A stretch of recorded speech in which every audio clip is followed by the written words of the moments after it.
Bismillahirrahmanirrahim. Assalamualaikum warahmatullahi wabarakatuh. Alhamdulillah, kita memuji Tuhan kita Allah Subhanahu wa Ta'ala atas segala nikmat yang Dia berikan kepada kita. Nikmat yang tidak terhitung, karena mata kita masih bisa menangkap cahaya, telinga masih bisa menangkap suara, darah kita masih mengalir di urat-urat sarafnya, daging dan otot kita masih melekat di tulang-tulangnya, dan otot dan tulang masih dikuatkan dengan sumsum yang ada di dalamnya, serta energi yang tidak ada batasnya di dalam tubuh, sehingga kita bisa beraktivitas, termasuk bisa hadir di majelis ilmu yang mulia ini. Dan juga di luar tubuh kita air yang tidak pernah habis, walaupun di musim kemarau masih bisa minum, masih bisa mandi, mencuci pakaian, makanan. Pasar kita masih terus dipenuhi dengan sayur-sayuran, beragam macam buah-buahan, daging hewan yang dikonsumsi dari ayam, sapi, kambing, dan banyak hal yang lain yang membuat roda kehidupan masih berputar. Allah Tuhan kita hanya meminta kita menikmati dan mensyukurinya dengan mengucapkan Alhamdulillah. Maka sering-seringlah mengucapkan kalimat yang mulia ini. Jadi kita panjatkan salawat dan taslim senantiasa sebagai salam hormat kepada satu-satunya guru, kiai, suri tauladan kita, yang mengikutinya pasti selamat, hidupnya akan punya panduan, tahu mana halal, mana haram, dan juga pada saat meninggal pasti masuk dalam surga, karena Allah tidak akan memungkiri janjinya. Innallaha la yukhliful mi'ad. Dan juga Allah sangat jujur dalam menyampaikan apapun yang dijanjikan. Wa man asdaqu minallahi qila. Juga orang yang memungkiri risalahnya, tidak mengikuti panduannya, pasti hidupnya akan susah, tidak tahu mana boleh, mana tidak boleh, dan pada saat meninggal akan masuk ke dalam api neraka. Allah dan malaikatnya memberikan kalimat atau salam mulia, yaitu salawat dan taslim kepada Nabi SAW. Maka sangat wajar kita pengikut setianya yang ingin selamat masuk surga pada saat meninggal dan bahagia di dunia sering mengucapkan kalimat salam kita ini. Sebenarnya materi sirah kita tentunya sudah seperti biasa, Jumat kedua. Hanya saja karena saya bulan depan akan membimbing umroh, jadi saya tidak bisa hadir di Jumat kedua di pekan depan atau di bulan depan di November. Maka saya minta kepada teman-teman pengurus AKR untuk maju. Dan kebetulan sebenarnya jadwal saya hari ini harus terbit akbar, ada acara di Kendari, di Sulawesi Tenggara sana. Tapi ditunda insya Allah sampai besok pagi. Saya baru berangkat, jadi malam ini saya maksimalkan waktu. Mudah-mudahan saja teman-teman yang belum sempat sampai berita kepadanya tetap bisa mengikutinya. Mungkin diikuti di YouTube atau diambil dari teman-teman yang merekamnya, sehingga bisa tetap bermanfaat. Kita lanjutkan tema sirah, dan kita sudah menceritakan panjang lebar tentang kisah kota Mekah, kisah air Zam-Zam, kisah pembangunan Ka'bah, sampai akhirnya saya tutup dengan kalimat setelah dibangunnya Ka'bah, diperintahkannya ibadah haji, maka manusia pada saat itu bertauhid kepada Allah sampai meninggalnya Nabi Ibrahim dan Ismail alaihissalam. Pada saat keduanya meninggal, lalu kehidupan di Mekah berjalanlah mengikuti arus perputaran kehidupan yang sudah ada. Dan pada saat itu yang memimpin di Mekah adalah keturunan Jurhum. Suku Jurhum saya sudah sebutkan adalah suku yang datang dan sempat mampir ke Mekah pada saat Hajar dan Ismail alaihissalam berdua saja. Dan mereka hijrah, ingin pindah dari Yaman menuju ke negeri Syam, dan akhirnya mereka mampir ke Mekah dan menjadi komunitas yang besar. Maka mereka lah satu-satunya suku pada saat itu yang berkembang pesat di Mekah. Karena banyaknya jemaah haji yang datang, dan ini sangat menguntungkan baik dari sisi wibawa suku Jurhum, dikenal mereka penduduk Mekah, dikenal mereka adalah keluarga dari istri Nabi Ismail alaihissalam. Berarti mereka sama saja pemilik Mekah, pemilik air Zam-Zam. Belum lagi dari sisi ekonomi diuntungkan dengan jemaah haji. Kalau datang mereka transaksi, membeli makanan, membeli minuman, membeli pakaian. Seperti kita tahu sekarang jemaah haji seperti itu keadaannya. sangat besar keuntungan dari sisi ekonomi. Dari sisi kehidupan sosial juga mereka berbaur dengan masyarakat, ramai, tidak pernah kosong setiap tahunnya. Maka keadaan ini mengundang ada satu suku Arab yang juga keluar dari Yaman bernama Khuza'ah. Suku Khuza'ah ini teman-teman sekalian, hidupnya dari peperangan. Jadi mereka suka menyerang wilayah mana yang mereka anggap subur, kemudian mereka menang, maka mereka menyita semua apa yang ada di wilayah itu. Perkebunannya, peternakannya, bahkan orang-orangnya dijadikan budak. Satu waktu suku Khuza'ah ini mengatur strategi untuk menyerang Mekah. Dan akhirnya betul, mereka membentuk pasukan yang sangat besar untuk merebut kekuasaan dari Jurhum yang sudah menguasai Mekah. Suku Khuza'ah ini suku yang tidak mengenal Allah. Mereka nggak beragama. Mereka hanya ateis, orang-orang yang tidak punya Tuhan. Maka masuklah suku ini membentuk pasukan besar, dan pada saat suku Jurhum mengetahui Mekah akan diserang, maka mereka pun siap-siap.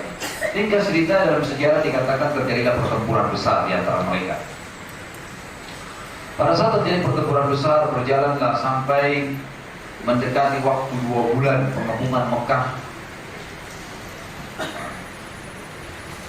Akhirnya suku Jurhum dikalahkan. Penguasa Mekah yang awal dikalahkan. Waktu mereka lihat sudah akan kalah, maka beberapa kepala suku Jurhum pada saat itu, ini tentu cerita setelah jauh Nabi Ibrahim dan Ismail alaihissalam meninggal dunia. Maka mereka menimbun sumur Zam-Zam. Mereka menimbun sumur Zam-Zam, ditutup. Dan ini dirahasiakan, tidak ada yang tahu kecuali 3-4 orang tokohnya saja.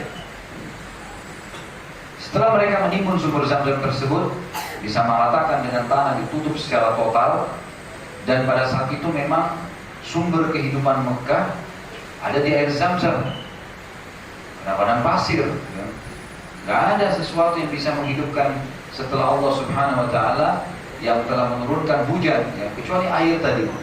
Air ini yang berfungsi untuk minum, untuk siram tanaman, untuk masak, mandi, dan seterusnya. Maka masuklah suku Khuza'ah ini ke dalam Mekah, dan sempat beberapa tokoh Jurhum terbunuh. Akhirnya sisa sukunya tinggal di Mekah. Ada juga yang meninggalkan Mekah. Ringkas cerita, suku Khuza'ah menguasai Mekah, dan pada saat itu pimpinannya bernama Amru ibn Luhai. Amru ibn Luhai ini saya pernah singgung pada pertemuan yang lalu, teman-teman sekalian kalau masih ingat. Dialah yang ada hadis Nabi SAW yang berbunyi, aku diperlihatkan Amru bin Luhai di neraka, sementara isi perutnya keluar karena siksaan dan panasnya api neraka. Dialah orang yang pertama mengubah ajaran Ibrahim alaihissalam. Ternyata suku Amru bin Luhai ini orang yang tidak kenal Tuhan. Dia masuk di Mekah. Dia sebenarnya orang yang karam, terkenal karam. Karam ini suka sekali, dermawan, bantu orang. Waktu itu dia lihat jemaah haji orang yang melaksanakan sunnah Ibrahim alaihissalam, tapi dia tidak mengerti.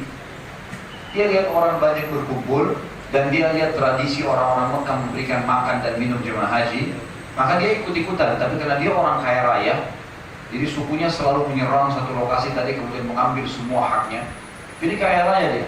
Akhirnya dia menggunakan hartanya pribadi untuk membiayai jemaah haji, memberikan makan, memberikan minum. Tapi pada saat itu dia harus mendatangkan air dari luar Mekah dengan ribuan ekor unta, dengan memikul air, dibeli.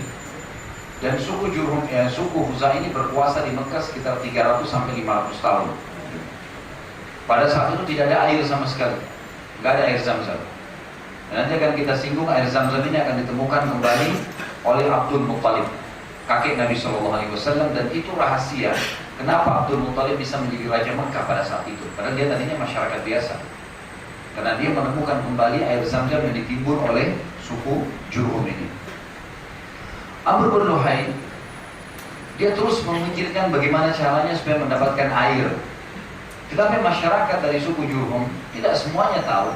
Apalagi memang pada saat itu air mata Zam-Zam ini karena dikuasai oleh suku Jurhum, maka memang dianggap sesuatu yang sakral, jadi tidak boleh sembarangan orang tahu posisinya. Jadi masyarakat pun tidak semua tahu, dilindungi dengan beberapa bangunan-bangunan yang dibuat, kemudian hanya orang-orang tertentu dari suku Jurhum yang tahu. Makanya pada saat ditimbun pun tidak ketahuan di mana itu tempatnya. Akhirnya Amr bin Luhai sebagai raja di Mekah pada saat itu yang merebut Mekah memiliki beberapa keputusan, dan keputusan-keputusan ini sebenarnya banyak juga masyarakat Mekah yang ikutin karena dia orangnya suka membantu, loyal, suka memberi, suka membantu, gitu kan. Jadi dianggap dia raja yang adil, hanya saja dia tidak mengenal Allah Subhanahu wa Ta'ala. Ada beberapa keputusan Amr bin Luhai di Mekah yang akhirnya membuat dia juga kena hadis Nabi tadi, bahwasanya dia diperlihatkan oleh Allah SWT, diperlihatkan Nabi SAW oleh Allah Subhanahu wa Ta'ala, Amr bin Luhai sedang disiksa di api neraka. Yang pertama, dan ini puncaknya kenapa dia disiksa di neraka, dialah orang yang pertama memasukkan berhala di Jazirah Arab. Suatu hari kisahnya Amr bin Luhai berjalan-jalan ke negeri Syam, dan dia menemukan ada suku namanya suku Amalik di sana. Suku Amalik ini sedang menyembah berhala. Patung yang mereka buat, ada yang kecil, ada yang besar, ada yang sedang, dengan beragam macam bentuknya, hewan-hewan, manusia, syaitan, jin, dibuat patung-patungnya. Kemudian mereka memohon-mohon. Lalu Amr bin Luhai bertanya kepada mereka, apa yang kalian sedang kerjakan? Kata mereka, kami sedang menyembah patung ini. Lalu kata Amr bin Luhai, apa yang mereka bisa berikan kepada kalian? Kata mereka, orang-orang Amalik ini, inilah yang memberi kami rezeki, makanan, minuman, dan mengeluarkan kami dari masalah yang sedang kami hadapi, dan bisa mendekatkan diri kami kepada Allah. Jadi jadikan perantara, benda mati dijadikan perantara dengan Allah Subhanahu wa Ta'ala. Sebelum jauh saya jelaskan, orang yang dianggap penghuni neraka ada 3 golongan, 4 golongan, tapi yang keempat ini masih keluar dari neraka nanti. Yang pertama orang kafir, kafir memungkiri Allah mutlak.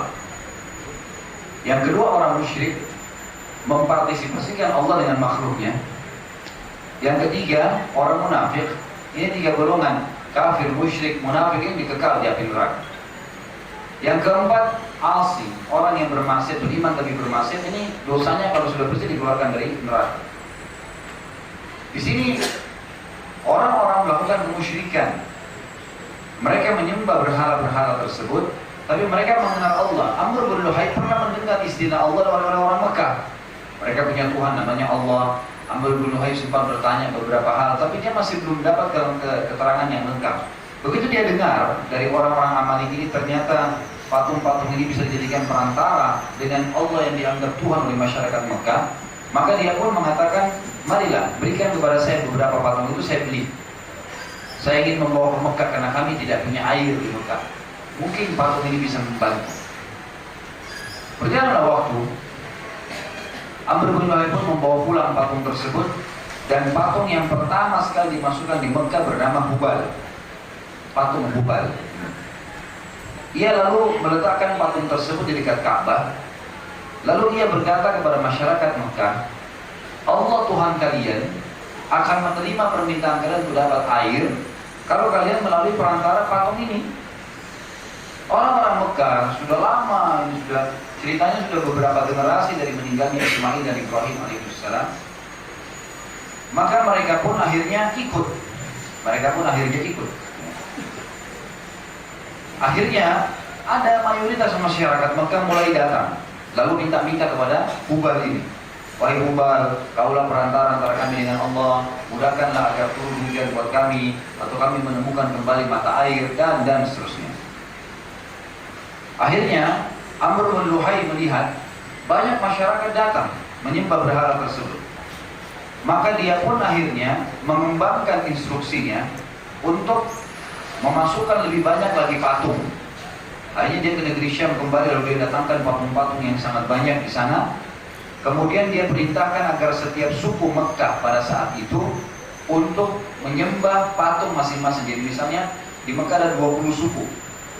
Nanti setiap suku zaman dulu tuh mereka hidup berkelompok. Misalnya suku A satu lokasi, suku B satu lokasi. Mereka jadi tahu, oh kalau saya mau ketemu dengan suku Jawa misalnya, di sebelah sana tempat tinggalnya mereka, ya. Tapi satu kota, mereka bentuk komunitas sendiri. Maka Amr bin Luhai menyuruh setiap suku atau setiap suku ini di pintu gerbang masuk mereka, pemukiman mereka, ditaruhlah patung-patung yang disuruh sembah. Lalu masyarakat Mekah melakukan itu. Amr bin Luhai kemudian mengembangkan lagi titahnya dengan memerintahkan agar setiap suku tidak boleh lagi menyembah berhala kecuali buatan dari Mekah. Jadi tadinya mendatangkan patung dari luar, sekarang tidak. Masyarakat Mekah disuruh, diperintahkan oleh raja mereka untuk buat patung. Setiap suku buat patungnya sendiri-sendiri.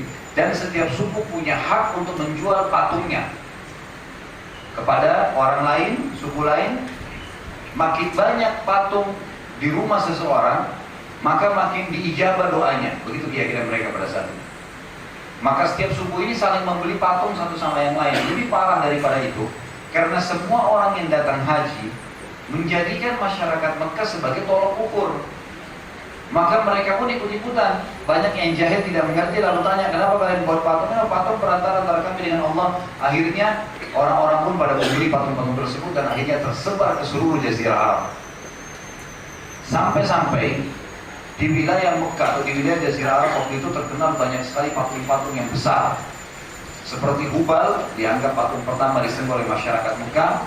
Kemudian ada Wud, patung yang dikasih nama waktu itu disembah oleh suku Kalb. Ini sukunya beberapa sahabat yang masuk Islam ada di Mekah. Ada Suwa, disembah oleh suku Hudzail. Ada Yahud, disembah oleh suku Taib. Dan ada juga penduduk wilayah Ja'sh, Jazirah Arab, di sebelah selatan baratnya, ya, selatan baratnya Jazirah Arab. Kemudian Ya'uq, ini juga disembah oleh penduduk Hamazan, sebelah selatan, sebelah utara Jazirah Arab. Dan kemudian Yathar yang disembah oleh penduduk Yaman, sebelah selatan Jazirah Arab. Dan ini semua adalah beranjak daripada pendapatnya Amr bin Luhai yang akhirnya menyebarkan patung ke seluruh Jazirah Arab. Yang paling unik adalah patung yang bernama Isaf dan Na'ilah. Patung ini adalah dua orang yang tadinya dikutuk oleh Allah karena berzina. Isaf nama laki-laki, Na'ilah nama perempuan. Keduanya dari negeri Yaman. Isaf melamar Na'ilah, kemudian tidak diterima oleh ayahnya Na'ilah. Maka berduanya janjian untuk ketemu di musim haji. Begitu tiba di Mekah, ternyata di depan Ka'bah pada saat orang-orang semua sudah istirahat malam, digoda oleh syaitan, mereka berzina. Sementara mereka berzina, maka Allah SWT kutuk mereka menjadi patung. Keesokan harinya, pada saat masyarakat lihat, masyarakat tahu ini siapa, terutama dari Yaman. Ini Isaf dan Na'ilah ikut haji bersama mereka. Tersebar berita dengan sangat cepat pada saat itu kalau Allah Subhanahu wa Ta'ala menghukum karena mereka berzina di depan Ka'bah. Yang terjadi adalah Isaf dan Na'ilah ini diletakkanlah patungnya, Isaf di Bukit Safa dan Na'ilah di Bukit Marwah. Jadi perlu digarisbawahi, Isaf dan Na'ilah ini adalah dua orang yang ceritanya sebelum Amr bin Luhai menyerang Mekah.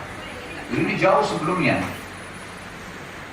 Pada zaman itu, waktu Khuza'ah masih berkuasa, orang-orang tahu kalau ini dikutuk karena berzina. Maka sengaja ditaruh di Safa, Bukit Safa, Isaf, dan Bukit Marwah Na'ilah, agar menjadi pelajaran bagi orang-orang yang sedang haji. Pada saat itu, nih kalau berbuat dosa di depan Ka'bah dihukum oleh Allah. Waktu Amr bin Luhai masuk menyerang Mekah, dia nggak tahu ceritanya Isaf dan Na'ilah nih. Karena dia dasarnya sudah masukin patung ke dekat Ka'bah. Setiap suku disuruh taruh patung. Lalu dia tiba-tiba teringat kalau di Safa dan Marwah ada patung. Dia nggak nanya apa kisahnya. Dia tahu ini patung, langsung aja disuruh turunin dari Bukit Safa dan Marwah, ditaruh dekat Ka'bah. Dan Isaf dan Na'ilah ditaruh pas antara Hajar Aswad dengan Hijr Ismail. Jadi tepatnya di belakang makam Ibrahim. Ringkas cerita adalah, lalu dia memerintahkan masyarakat Mekah untuk menyembah juga Isaf dan Na'ilah. Orang-orang sudah lupa ceritanya, gitu kan? Ada sebagian yang menukil kisah-kisahnya orang-orang tua, tapi ini generasi mudanya, karena memang kisah Isaf dan Na'ilah sebelum diserangnya Mekah oleh Khuza'ah ini. Jadi saya sarankan, kalau ada yang mau memberi nama, jangan menggunakan Isaf, gitu kan? Karena ini nama orang yang dikutuk. Ada juga di Indonesia sering menggunakan nama Naila. Naila juga nama orang ini ya. Termasuk ada sunnah Nabi SAW, kalau ada ciri khas satu kaum yang biasa disiksa oleh Allah atau pernah disiksa, kita kalau melewati tempat siksaan mereka harus menangis atau bersedih. Kata Nabi SAW, kalau kalian lewat di tempat kaum yang pernah Allah siksa, menangislah dan sesalilah perbuatan mereka. Kalau tidak, bisa saja Allah malah menimpakan kalian apa yang menimpa mereka. Jadi kalau teman-teman lagi kebetulan mendatangi sebuah tempat, misal mengunjungi situs tertentu, tapi kita tahu itu adalah kaum yang pernah disiksa, kita harus bersedih dengan apa yang terjadi pada mereka. Kalau tidak ada ancaman, termasuk ciri khas mereka, apa yang merupakan ciri khas mereka, yang menjadi simbol, yang menjadi kebanggaan, maka itu tidak boleh sama sekali dicontohin. Ada sebuah asal yang menyebutkan bahwasanya kaum Lut itu gemar, mereka melakukan homoseksual, dan ciri mereka paling senang menggunakan cincin di dua jari ini, di jari telunjuk sampai jari tengah. Maka dilarang kita untuk menggunakan cincin di sini. Jadi kalau orang pakai cincin dikeluarin dari sini. Nah bahaya, bisa kena hukuman kaum Lut. Jadi kalau pakai cincin di jari kelingking atau jari manis, gitu kan? Atau ibu jari. Yang jelas jangan dua ini. Kalau dicabut ternyata longgar, ya keciling, jangan alasan lagi. Kecuali siap terima, silahkan.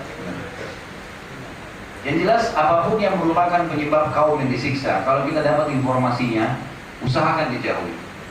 Kalau orang-orang saleh, maka kita bersyukur kepada Allah berhasil melewati tempat mereka dan berdoa agar kita bisa mendapatkan seperti kesolehannya. Orang-orang di zaman jahiliyah ini sangat terkenal dengan kebodohan yang luar biasa. Setelah Amr bin Luhai meninggal pun berkembang banyak sekali hal-hal yang lebih buruk daripada itu. Karena orang-orang sudah menyembah berhala. Dan teman-teman, walaupun kita yakin Allah itu ada, Allah itu Tuhan pencipta semuanya, namanya rububiyah. Tahu kalau Allah itu pencipta, pemilik langit dan bumi, Dia yang menyiapkan asupan, memberi rezeki, Dia yang memiliki, Dia yang memusnahkan, itu namanya tauhid rububiyah. Tapi ini tidak cukup. Harus diikuti dengan uluhiyah. Uluhiyah itu artinya kita selain meyakini Allah pencipta, pemilik, pengurus, pengawas, pemusnah, juga kita harus yakin satu hal, bahwasanya kita hanya boleh tunduk, patuh, menyembah, takut, berharap kepada Allah. Itu namanya uluhiyah. Karena orang-orang kafir Quraisy dulu, mereka tahu Tuhan namanya Allah, tapi mereka masih menjadikan berhala sebagai perantara. Allah nggak membolehkan kita menjadikan benda mati sebagai perantara. Beda kalau benda hidup.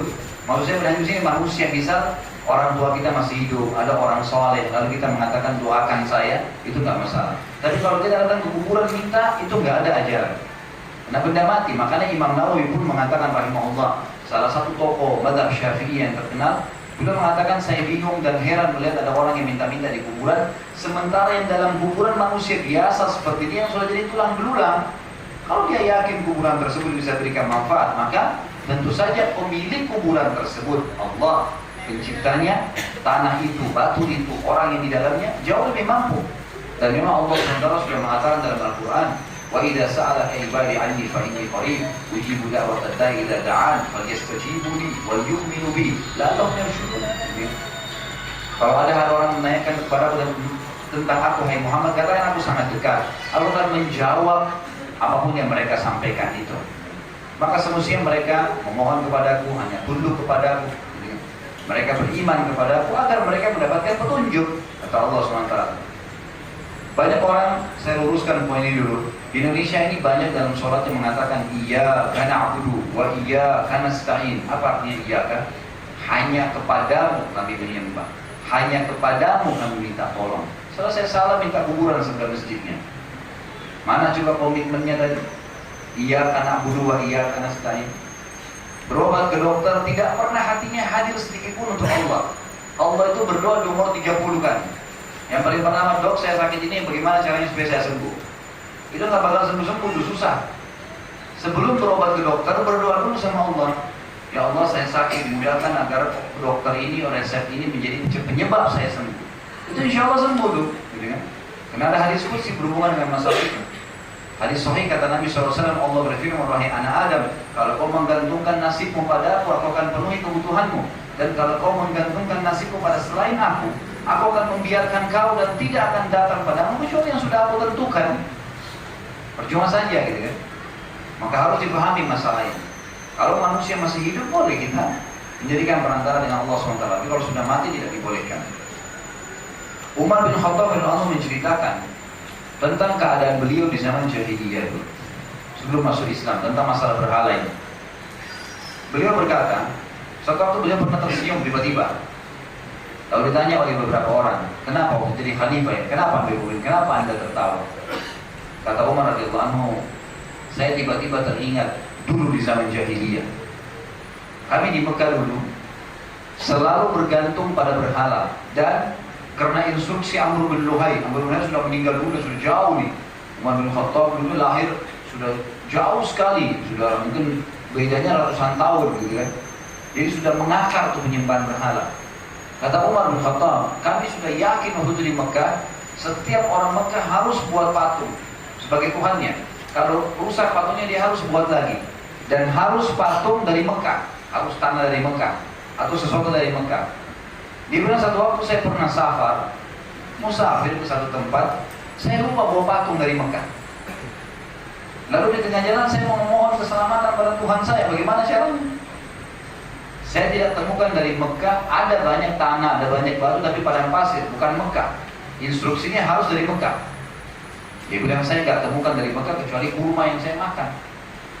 Maka saya pun menyusun kurma tersebut sampai menjadi patung. Lalu saya sembah Tuhan saya yang saya buat sendiri dengan tangan saya. Setelah saya sembah, saya lapor, saya potong kepalanya. Karena itu Umar bin Khattab tertawa. Dia bilang subhanallah maha jahilnya, sungguh jahilnya kita dulu. Juga ada tradisi yang mereka lakukan adalah mereka berkembang pesat, saling fanatisme satu sama yang lain, dan mereka merasa kalau hadir mendapatkan anak perempuan berarti mereka aib, mendapatkan aib. Jadi di zaman jahiliyah itu sampai pada tingkat kalau ada orang yang perkasa, fisiknya kuat, orangnya cerdas, kaya, gagah, maka mereka mereka berlumba-lumba mencari sperma laki-laki itu. Sampai pada tingkat mereka menyuruh istri mereka untuk tidur sama laki-laki itu, supaya hamil lalu punya anak yang mirip sama dia. Jahilan. Tapi kalau lahir anak perempuan, mereka merasa aib. Ini memalukan. Anak perempuan tidak bisa membawa nama, nasab, dan seterusnya. Ini tentu di zaman jahiliyah. Di zaman Islam, alhamdulillah perempuan dimuliakan. Tapi di zaman jahiliyah seperti itu. Sampai-sampai pada tingkat kalau mereka memiliki beberapa orang anak perempuan, maka mereka berkeyakinan harus membunuh beberapa di antara mereka, dan paling yang dibiarkan hidup satu.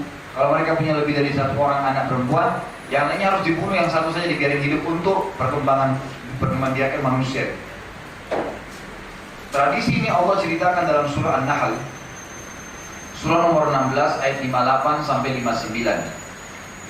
A'udzu billahi minasyaitonir rajim. Wa idza usyira ahaduhum bil untha dhalla wajhuhu muswaddan wa huwa kadhim yatawara minal qaumi min su'i ma busyira bih ayumsikuhu ala hunin aw yadussuhu fit turab ala sa'a ma yahkumun. Karena bila seseorang dari mereka diberi kabar dengan kelahiran anak perempuan, hitamlah atau memerah padamlah wajah mereka karena marah, merasa kenapa anaknya perempuan, memalukan. Ia menyembunyikan dirinya dari banyak orang. Jadi kalau punya anak perempuan, malu sama orang-orang, kumpul sama teman-temannya. Disebabkan buruknya berita yang disampaikan kepadanya menurut dia. Apakah dia akan memeliharanya dengan menanggung kehinaan atau akan menguburnya ke dalam tanah hidup-hidup? Ketahuilah alangkah buruk apa yang mereka tetapkan itu. Jadi akhirnya mereka mengambil keputusan yang satu dibiarkan hidup, kalau cuma satu anak perempuan ya dibunuh, tetap dibunuh. Caranya mereka menguburkannya secara hidup-hidup. Dalam surah Zukhruf Allah juga menceritakan, surah nomor 43 ayat 17. A'udzu billahi minasyaitonir rajim. Wa idza busyira ahaduhum bima daraba lirrahmani mathalan dhalla wajhuhu muswaddan wa huwa kadhib.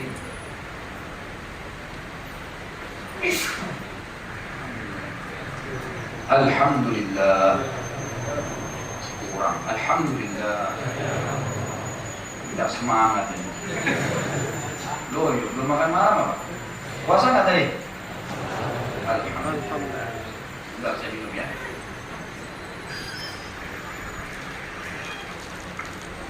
Maaf, akhirnya saya nggak bisa bagi-bagi. Nah, cuma ingin disiapin.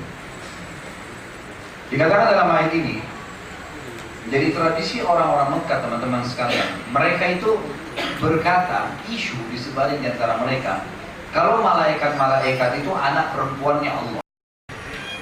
Mereka mengatakan begitu. Tradisi menyebar di situ. Salah satu pemahaman orang Mekah kalau malaikat itu anak perempuannya Allah. Padahal Allah sudah mengatakan lam yalid wa lam yulad. Allah nggak ada asasnya, nggak ada anaknya, tidak beranak, tidak diberanakkan. Karena kalau ada ayahnya, ada ibunya, ada kakek, ada nenek dan seterusnya. Sampai kapan nih? Sampai di mana batas? Dan kalau ada anak, ada cucu, ada cicit dan seterusnya. Sampai di mana nih? Makanya Allah itu Esa tunggal, gitu kan? Maka Allah menceritakan, padahal apabila salah seorang di antara mereka diberikan bergembira dengan apa yang mereka berikan masal, mithal, ya, bagi Allah yang Maha Pemurah, jadilah muka mereka hitam pekat, sedang dia amat menahan sedih. Maksudnya mereka bilang Allah punya anak perempuan, tapi mereka sendiri kalau dikasih anak perempuan mereka nggak terima. Allah ceritakan tentang keyakinan mereka itu. Dalam surah At-Takwir, surah nomor 81 ayat 8, Allah juga menceritakan tentang kebiasaan mereka. A'udzubillahi minasyaitonirrajim wa idzal mau'udatu su'ilat bi ayyi dzambin qutilat. Dan apabila bayi-bayi perempuan yang dikubur hidup-hidup ditanya karena dosa apa mereka dibunuh. Ringkasnya adalah beberapa ayat ini, 3 ayat ini menjelaskan tentang tradisi orang-orang pada saat itu. Kemudian yang kedua, keputusan Amr bin Luhai selain mendatangkan berhala adalah mengubah talbiyah. Mengubah talbiyah. Talbiyah ini ucapan yang diajarkan oleh Allah Subhanahu wa taala kepada Ibrahim alaihissalam untuk diucapkan pada saat haji, umrah, tawaf, gitu kan. Labbaik Allahumma labbaik. Labbaik artinya aku menjawab panggilanmu dengan santun. Makanya teman-teman kalau punya anak, coba ajar anak-anaknya kalau Anda panggil supaya dia jawab labbaik. Labbaik itu kalimat santun ya. Artinya iya, saya jawab dengan santun. Lebih baik lagi daripada iya gitu. Nah, kita coba ajar itu labbaik. Ini Allah ajari kepada kita. Labbaik Allahumma. Allahumma adalah Allah. Kalau kita hapus mimnya, Allahumma itu dihapus mim seperti Allah. Mim ini pemastian, panggilan. Jadi kita mengatakan labbaik, saya jawab panggilanmu Allahumma, ya Allah. Gitu. Labbaik Allahumma, labbaik, saya menjawab panggilanmu dengan santun ya Allah. Labbaik la syarika laka labbaik, saya menjawab panggilanmu dengan santun dan tidak ada sekutu bagimu. Aku menjawab panggilanmu. Innal hamda, segala puji, wan ni'mata, dan semua nikmat, laka wal mulk, milikmu semata, dan kau juga pemilik kerajaan. La syarika, tidak ada sekutu bagimu. Inilah kalimat talbiyah yang kemudian diajarkan kepada Ibrahim alaihissalam. Dan ini juga talbiyah dipertahankan di dalam syariat kita. Nabi Muhammad SAW juga mengajarkan kalimat ini. Amr bin Luhai mendatangkan tambahan karena dia datangkan berhala-berhala. Dia fahami berhala ini sebenarnya sekutu bagi Allah. Maka dia menambah kalimat illa syarikan huwalak tamlikuhu wa ma'malak. Jadi setelah la syarikalak dia mengatakan illa syarikan lak, illa syarikan huwalak, kecuali sekutu yang engkau miliki, tamlikuhu wa ma'malak, kau memiliki dan juga apa yang dia miliki. Jadi di sini ini kalimat syirik ini nggak boleh ditambahkan. Ini berarti ada sekutu bagi Allah, jadi ada pengecualian. Maka dia menambah kalimat itu. Keputusan yang aneh di Mekah juga pada saat itu adalah pensyariatan bahira, saibah, wasilah, dan ham. Ini ada 4 istilah. Nanti kita jelaskan dalam ayat Al-Quran ya. Amr bin Luhai menerapkan syariat bagi masyarakat Mekah yang dikarang sendiri, keluar dari ajaran Nabi Ibrahim alaihissalam, yaitu pengkultusan atau pensakralan hewan tertentu. Allah menjelaskan dalam surah Al-Ma'idah, surah nomor 5 ayat 103. Masalah tadi, bahira, saibah, wasilah, dan ham.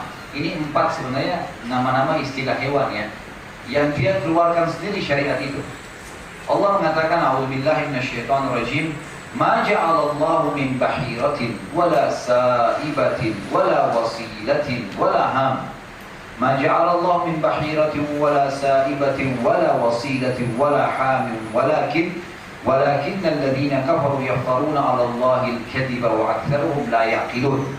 Allah sekali-kali tidak pernah mensyariatkan adanya bahira, adanya sa'ibah, adanya wasilah dan adanya ham. Akan tetapi orang-orang kafir membuat-buat kedustaan terhadap Allah dan kebanyakan mereka tidak mengerti. Bahira adalah istilah bagi unta betina yang telah beranak 5 kali. 5 kali punya anak. Dan anak kelimanya jantan. Lalu unta betina itu dibelah telinganya, dibebaskan, tidak boleh ditunggangi lagi dan tidak boleh diambil air susunya. Ini istilah dari Amr bin Luhai, itu namanya bahira. Kemudian sa'ibah, ya, istilah unta betina yang dibiarkan pergi kemana saja karena sesuatu nadar. Seperti jika orang Arab jahiliyah akan melakukan sesuatu atau perjalanan yang berat, maka ia bernadar akan menjadikan untanya sa'ibah bila maksud atau perjalanannya berhasil dengan selamat. Ini nazar ya. Jadi kalau dia berhasil dalam perjalanan, dalam usahanya, istrinya melahirkan atau apa saja, maka unta betina dia beli lalu dia bebasin, tidak ada boleh lagi orang yang tunggangin, nggak boleh ambil susunya, nggak ada pemiliknya. Yang ketiga sa'ibah. Kemudian wasilah, yang ketiga adalah seekor domba betina melahirkan anak kembar yang terdiri dari jantan dan betina, maka yang jantan itu disebut wasilah, tidak disembelih dan tidak diserahkan kecuali kepada berhala. Ini tentu kalau teman-teman buka dalam terjemahan Al-Quran pun Al-Ma'idah ayat 103 dijelaskan kok ini jenis-jenis hewan ini. Yang terakhir ham ini unta jantan yang tidak boleh diganggu-gugat lagi karena telah dapat membuntingkan unta betina 10 kali. Konyol, nggak ada hubungannya sama sekali. Tapi begitulah Amr bin Luhai, itu keputusan dia. Karena dia tadi ada hubungannya dengan Mekah, yang kita ceritakan. Kalau tidak ada hubungannya sama Mekah, kita tidak akan pernah ceritain gitu ya. Tapi Allah juga menyebutkan dalam Al-Quran. Itulah kisah Amr bin Luhai dan akhirnya masyarakat Mekah mulai menyembah berhala. Kita akan masuk ke poin lain. Sebenarnya tadi itu masih lanjutan poin pertama ya. Masalah kisah air Zam-Zam, pembangunan Mekah, Ka'bah. Sampai salah satunya adalah bagaimana teralihkannya ibadah tauhid kepada ibadah berhala. Kita akan masuk ke poin kedua, sub-bahasan kedua adalah masuknya agama Yahudi dan Nasrani di Jazirah Arab. Kenapa waktu itu, waktu Nabi SAW masuk atau lahir di Mekah, pernah dengar Waraqah bin Nawfal ya, sepupu Khadijah radhiyallahu anha, itu pendeta Nasrani. Kok bisa ada orang Arab Nasrani? Dari mana ceritanya nih? Ada juga waktu Nabi SAW hijrah ke Madinah, ada 3 suku Yahudi, Qainuqa, Nadir, Quraidah. Mereka berbaur dengan orang Arab, bahasanya bahasa Arab. Dari mana nih cerita ada Yahudi Jazirah Arab nih? Jadi kita sebenarnya seperti saya katakan di awal pertemuan kita teman-teman sekalian, kita bisa menceritakan dari awal lahirnya Nabi SAW. Tapi saya ingin mengorek dari awal nih, historinya Jazirah Arab sebelum datang Nabi SAW, supaya kita tahu bagaimana bobotnya, ya, baiknya pada saat Nabi SAW diutus. Memang luar biasa pada saat keadaan Jazirah Arab ya. Tadi kita sudah lihat keadaan di Mekah sudah konyol, orang-orang sudah sembah berhala, ada binatang dikultuskan, dan masih ada tradisi yang lain ya.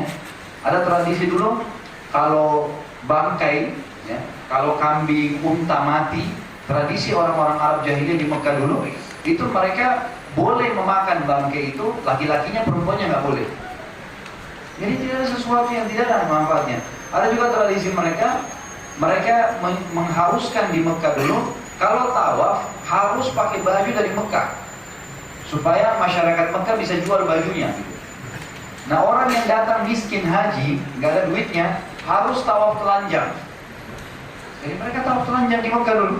Jahiliyah, kebodohan gitu kan. Begitu yang mereka lakukan. Lalu mereka mengganti doa menjadi siul, tepuk tangan, gitu kan. Itu yang mereka lakukan. Ini tradisi mereka dulu. Dan banyak tradisi-tradisi jahiliyah dulu. Tapi yang saya sebutkan tadi cuma yang berhubungan dengan Amr bin Luhai saja. Nah tentu keadaan Jazirah Arab nanti akan kita kembali lagi di situ ya. Sekarang kita keluar dulu jauh sedikit dari Mekah.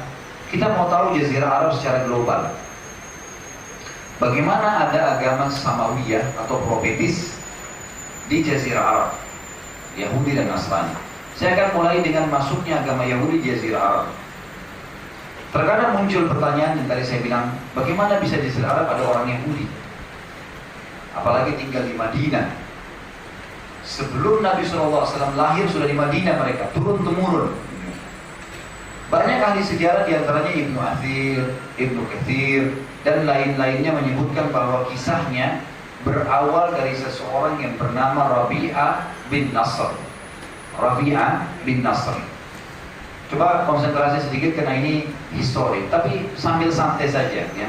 Ini biar tidak ditulis, kalau tulis sambil apa tidak ditulis juga cerita ya, bisa ditangkap. Kita bercerita sekarang banyak lebar, seakan-akan kita hadir pada saat itu melihat bagaimana keadaan Jazirah Arab.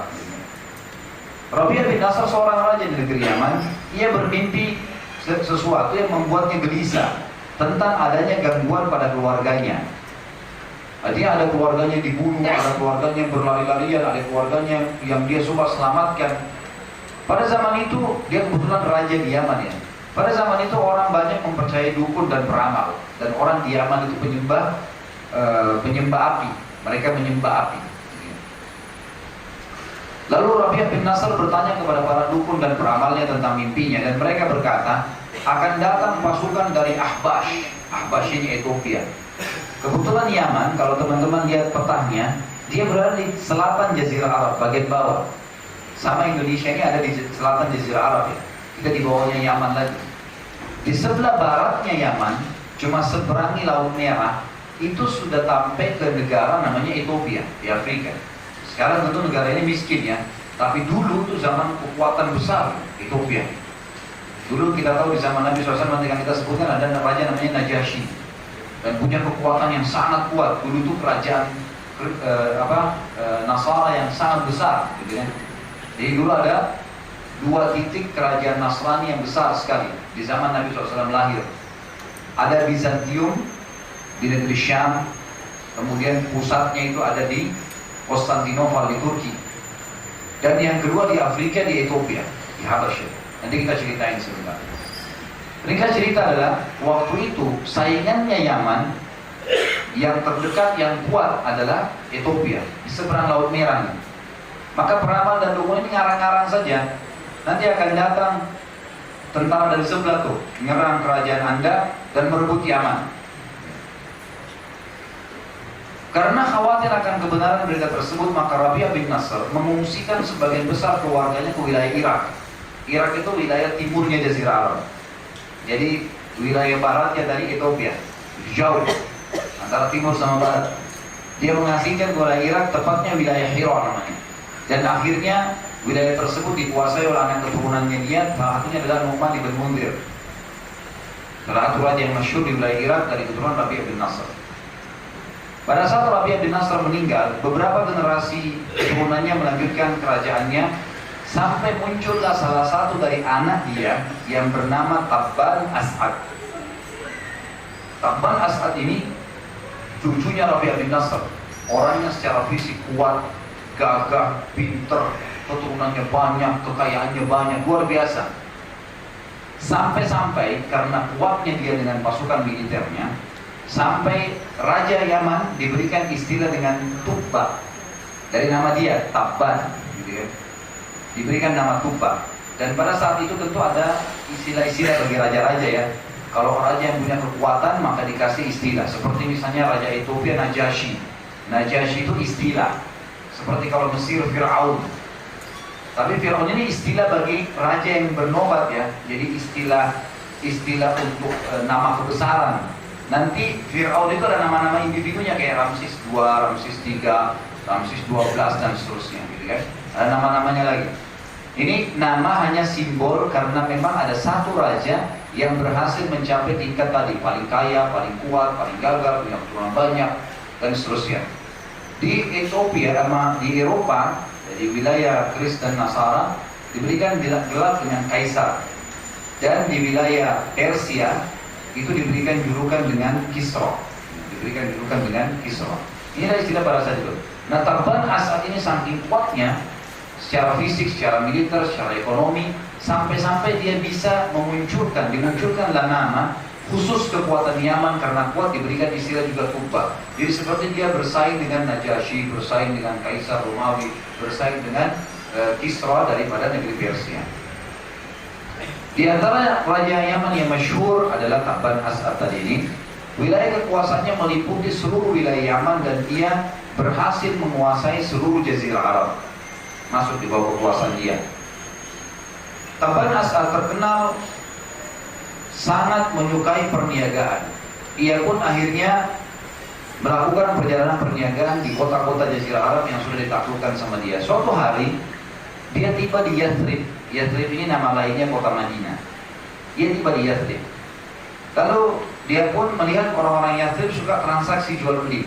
Jadi kalau telapak tangan saya ini diibaratkan peta Jazirah Arab, di selatannya Yaman, di tengah-tengahnya ada Madinah, Mekah, Madinah di atasnya lagi di utaranya negeri Syam, Syria, Lebanon, Palestina dan Yordania.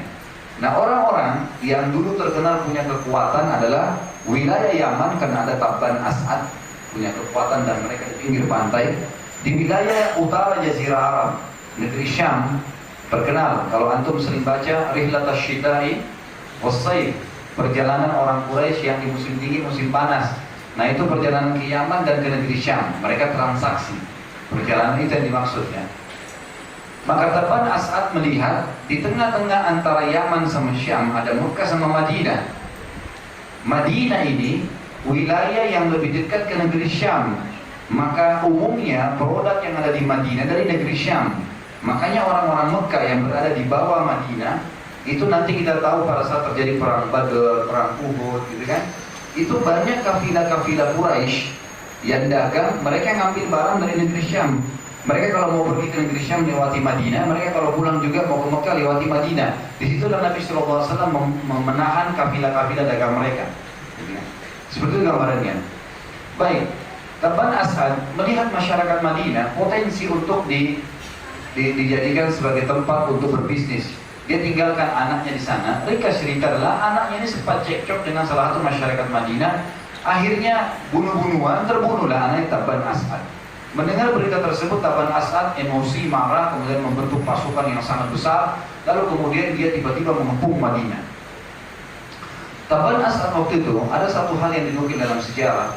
Saya tidak bisa ceritakan semua keadaannya kena panjang lebar, tapi yang penting kita punya globalnya, karena ini sebenarnya tidak terlalu berhubungan dengan Islam ya. Tapi ini keadaan Jazirah Arab pada saat dan kota Madinah yang nanti akan menjadi kota besar pusat Islam kayak sekarang juga berhubungan dengan kisah ini. Taban As'ad mengepung Madinah, kemudian dia sempat terkejut karena melihat kebaikan masyarakat Madinah yang nanti jadi Ansar, jadi sahabat-sahabat Nabi. Jadi mereka kalau siang berperang, bunuh-bunuhan segala bacot-bacotan iya. Tapi kalau malam masyarakat Madinah punya karam, mereka punya keyakinan akan malam itu sudah merupakan permusuhan. Besok kalau perang baru perang lagi. Jadi malam hari itu mereka kirimkan makanan, minuman, obat-obatan untuk musuhnya. Maka Taban As'ad bingung, gak pernah ada musuh begini. Gitu. Dia kagum dengan masyarakat Madinah. Gitu. Tapi karena dia merasa anaknya dibunuh, ya tetap aja dia mau balas dendam, harus dia kalahin. Sampai akhirnya keluarlah dari dalam Madinah pendeta Yahudi. Dan waktu itu ada Yahudi di Madinah 3 suku, Qainuqa, Nazir dan Quraidah. Ternyata 3 suku ini sudah tinggal di Madinah, sudah turun-temurun, sudah ratusan tahun mereka tinggal. Dan alasan kenapa mereka tinggal di Madinah adalah karena mereka temukan dalam kitab Taurat, Nabi terakhir nanti akan hijrah di kota yang bernama Yathrib. Itulah Madinah. Kita kan sekarang tidak boleh lagi nyebutkan kata Yathrib, karena Nabi SAW menggantinya dengan Madinah, Thaba atau Tayyibah. Kita nggak dianjurkan pakai nama itu lagi. Tapi saya sebutkan ini secara historia. Maka mereka temukan akan hijrah Nabi tersebut ke wilayah yang namanya Yathrib, dan nanti akan diganti dengan nama Madinah atau Thaba atau Tayyibah. Ciri-cirinya kota itu adalah dipenuhi dengan pohon-pohon kurma dan dikelilingi di sebelah timur dan baratnya dengan batu-batu hitam tajam. Sekarang namanya Hara Syarqiyah dan Hara Gharbiyah. Nanti kita lebih panjang lebar jelaskan pada saat menjelaskan perang Ahzab. Jadi perang Ahzab itu perang Khandaq nanti. Madinah itu kalau saya kasih contoh lagi, ibaratnya tangan saya ini kota Madinah, maka di daerah timur dan barat Madinah ada namanya Harra Syarqiyah, Harra Gharbiyah. Ada wilayah barat dan timur yang penuh dengan batu-batu hitam yang panas dan tajam. Sampai sekarang masih ada. Kalau teman-teman pergi ke Madinah, coba minta mutawifnya temenin. Saya mau lihat mana Harra Syarqiyah, mana Harra Gharbiyah coba. Nanti dibawa pakai mobil dilihatin, ada batu-batu hitam karena panasnya ya, selalu kena panas jadi hitam dan tajam. Jadi Madinah itu zaman dulu nggak bisa diserang dari dua wilayah ini, karena orang menunggangi kuda atau jalan kaki ini wilayahnya luas, sekian hektar gitu. Jadi Madinah cuma bisa diserang dari selatan atau dari utara. Di daerah utaranya penuh dengan pohon kurma dan lebih dekat dengan negeri Syam. Jadi cuma bisa diserang dari daerah selatan kalau musuh dari wilayah selatannya Jazirah Arab, termasuk Mekah. Makanya pasukan Ahzab waktu datang mau nyerang Madinah, jadi cuma daerah sini buat khandak nih, bukan semuanya. Karena orang-orang Quraisy nggak bisa nyerang dari timur, nggak bisa dari barat, nggak bisa penuh dengan batu-batu tajam. Apalagi kalau mutar ke atas harus ke negeri Syam, mutar baru masuk, itu pun melewati perkebunan kurma yang sangat lebat. Dan ini sudah disebutkan dalam Taurat tentang ciri kota Madinah. Ringkas cerita adalah orang-orang Yahudi ini, ada dua orang pendetanya keluar lalu pamit ingin ketemu dengan Tabban As'ad. Setelah ketemu diizinkan, lalu kata dua pendeta, wahai raja, untuk apa anda kesini? Apa keinginan anda di sini? Kata Tabban, saya ingin balas dendam kematian anak saya. Lalu apa yang akan anda lakukan? Saya ingin membunuh semua masyarakat ini. Kata pendeta Yahudi itu, nggak mungkin. Anda tidak akan mampu melakukan itu pada masyarakat Madinah. Kata Tabban, kenapa? Kata mereka, karena kota ini tempat hijrahnya Nabi terakhir. Dan kami mendapatkan itu dalam kitab kami Taurat. Waktu itu Tabban As'ad penyembah api, gak kenal Tuhan, gak kenal Allah. Lalu Tabban As'ad penasaran, emang siapa itu Allah? Apa agama kalian nih? Mulailah dua pendeta menjelaskan tentang agama Yahudi. Yahudi itu begini, itu Nabi Musa, ada kitab namanya Taurat, isinya ini, memperkenalkan Allah, gitu kan? Dan ini, subhanallah, pengakuan secara lisan dan secara histori, kalau orang Yahudi tahu Nabi Muhammad itu akan keluar. Makanya Allah ceritakan di dalam Al-Quran, surah Asy-Syu'ara, surah nomor 26 ayat 197. Dan ini pentingnya kita tadi saya bilang, bagaimana kita bisa mengetahui ayat-ayat turun itu dari sirah, gitu kan? Allah mengatakan, awalam yakun lahum ayatan ayya'lamahu ulama'u bani Israel. Apakah tidak cukup menjadi bukti bagi mereka bahwa para ulama Bani Israel mengetahui itu kota Madinah dan akan hijrah Nabi terakhir di situ? Ini kan cerita. Kedua pendeta ini lalu menjelaskan ternyata Tabban As'ad tertarik mau masuk agama Yahudi.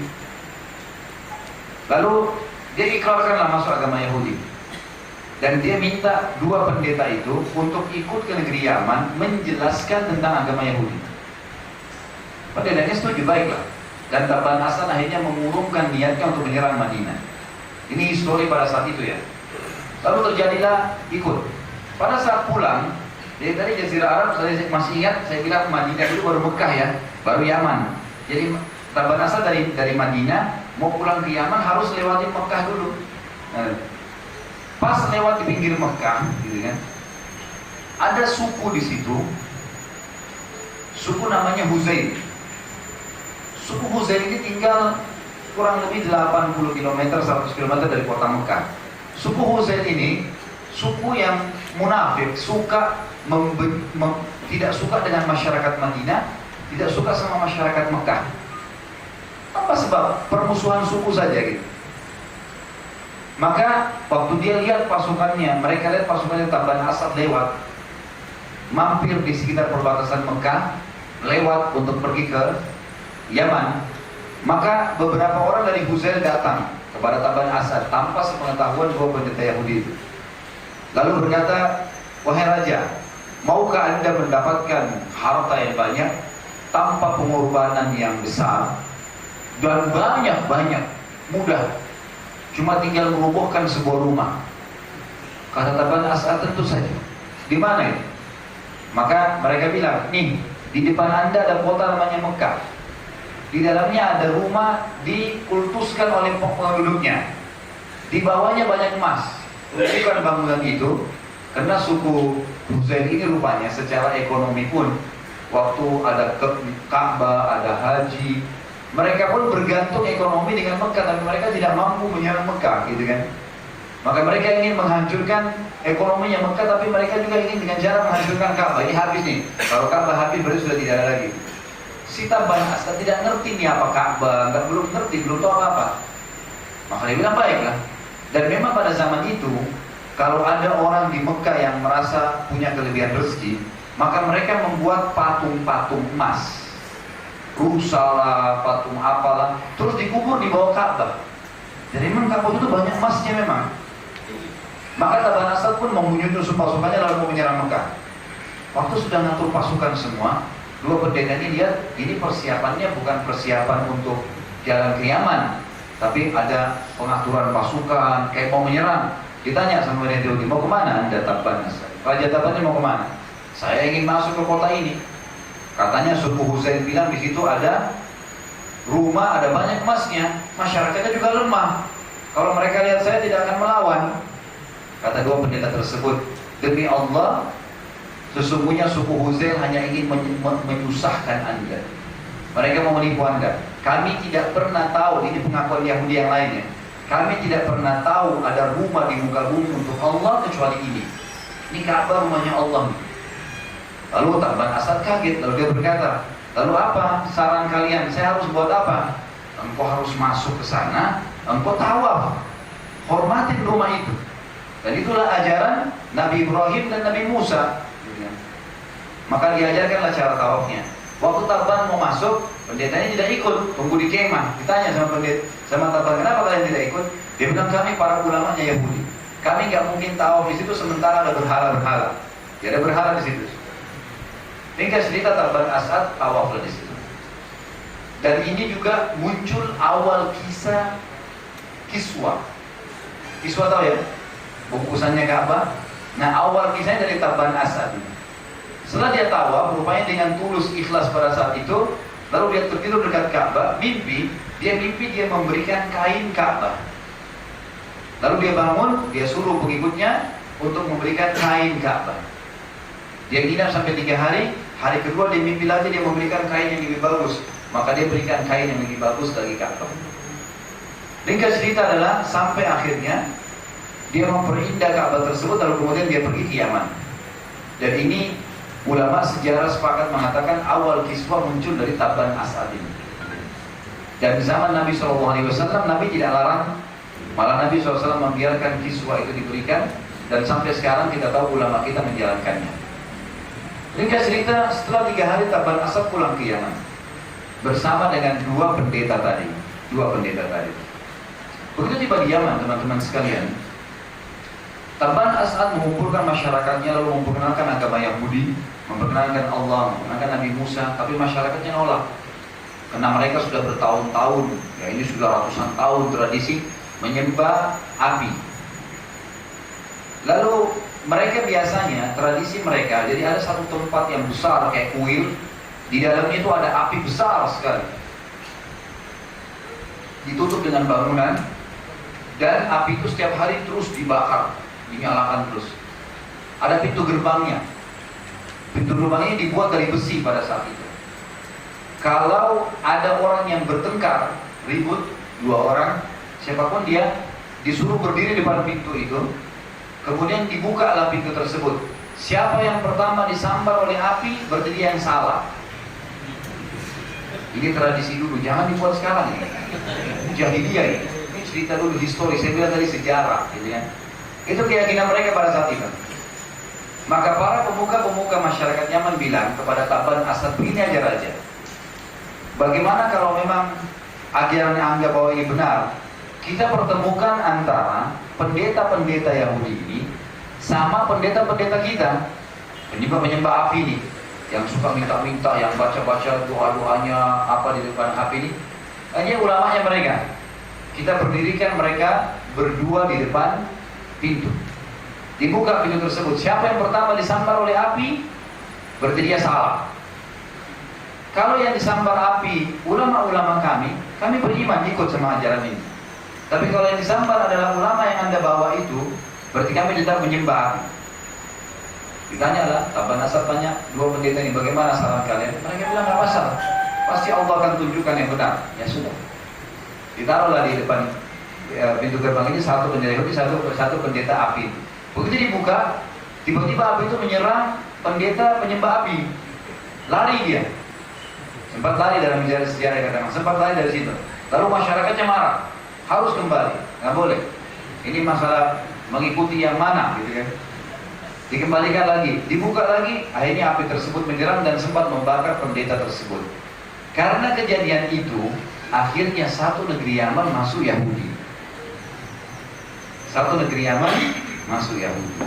Jadi ini historinya kenapa ada Yahudi di situ. Sekarang kita pindah ke Nasrani. Masih siap terima nggak ini? Hah? Yang benar. Kok banyak tunduk-tunduk di belakang? Jangan tidur ya. Suara saya sudah sebesar ini, tidur luar biasa.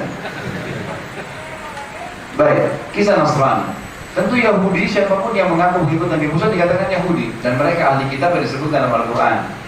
Ini bukan masalah membenarkan ajaran Yahudi ya, ini zaman itu sebelum Nabi Muhammad SAW diutus.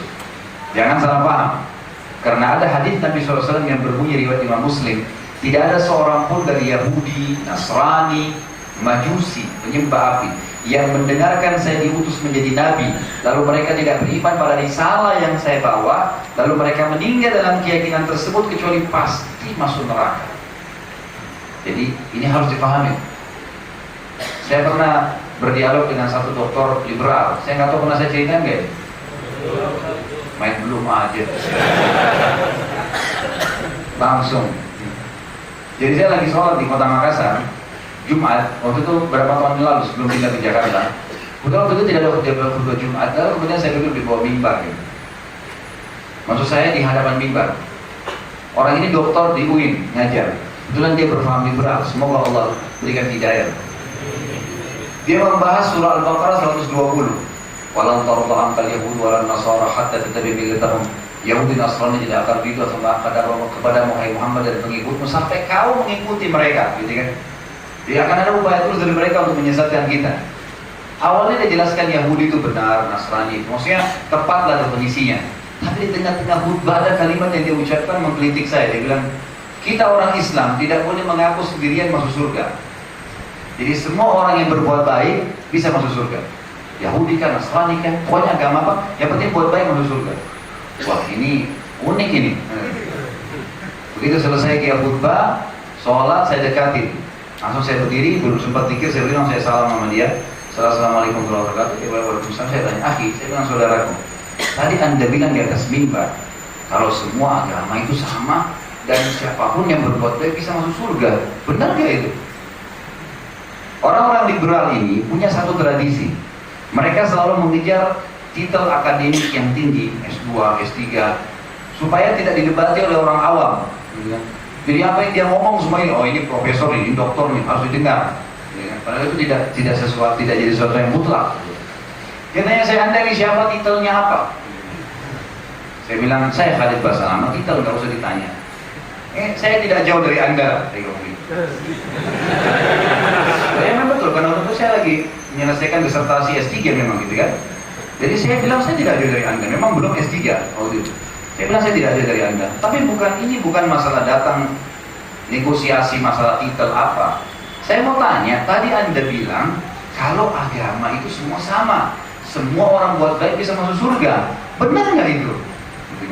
Dia diam. Saya bilang baik, saya ingin dengar pendapat anda pribadi. Gak usah datangkan kitab apa referensinya ke ulama-ulama, gak usah sebutin nama apapun. Anda pribadi sebagai doktor di bidang agama, gitu kan? Bagaimana pendapat anda memahami firman Allah dalam surah Bayyinah yang berbunyi A'udzubillahi minasyaitonirrajim innal ladzina kafaru min ahlil kitabi wal musyrikina fi nari jahannam khalidina fiha. Saya terjemahkan kalau anda nggak paham. Sesungguhnya telah kafir kata Allah orang Yahudi, Nasrani, ahli kitab, dan orang-orang musyrik, dan mereka akan kekal dalam api neraka kalau mereka meninggal dalam keyakinan itu. Bagaimana pendapat Anda pribadi dengan ayat ini? Allah mengatakan kafir, artinya masuk neraka kekal kalau mereka meninggal dalam keyakinan itu. Anda bilang mengatakan tidak, berbuat baik masuk surga? Dia diam. Saya bilang bagaimana Anda memahami hadis Nabi SAW? Anda pribadi, ini hadisnya dari Imam Muslim tadi yang saya bilang. Tidak ada seorang pun dari Yahudi, Nasrani, Majusi penyembah api yang mendengarkan saya diutus menjadi Nabi dan mereka tidak beriman pada risalah saya, lalu meninggal dengan keyakinan tersebut, kecuali pasti masuk neraka. Bagaimana caranya Anda menanggapi ayat ini dengan hadis ini? Dia diam sejenak, gak ada kata-kata yang bisa diucapin. Lalu kemudian dia bilang, tapi bagaimana perasaan mereka kalau kita bilang itu? Saya sempat waktu itu saya ketuk dengan tapak tangan saya lantai besi dan saya katakan, saudaraku, ini bukan masalah perasaan, ini masalah keyakinan. Anda menyebarkan keyakinan yang salah. Kalau semua agama benar, kita pindah aja Nasrani. Enak nyanyi-nyanyi seminggu sekali masuk surga. Hah? Kamu jadi muslim, banyak haram, banyak susahnya. Jadi Nasrani aja enak. Atau cari agama yang paling gampang, enak. Itu gampang sekali, 10 tahun berdosa, datang ke pastornya, ngaku saya berdosa, nangis-nangis, sudah, kamu saya ampuni. Enak sekali, udah bersih, gitu kan.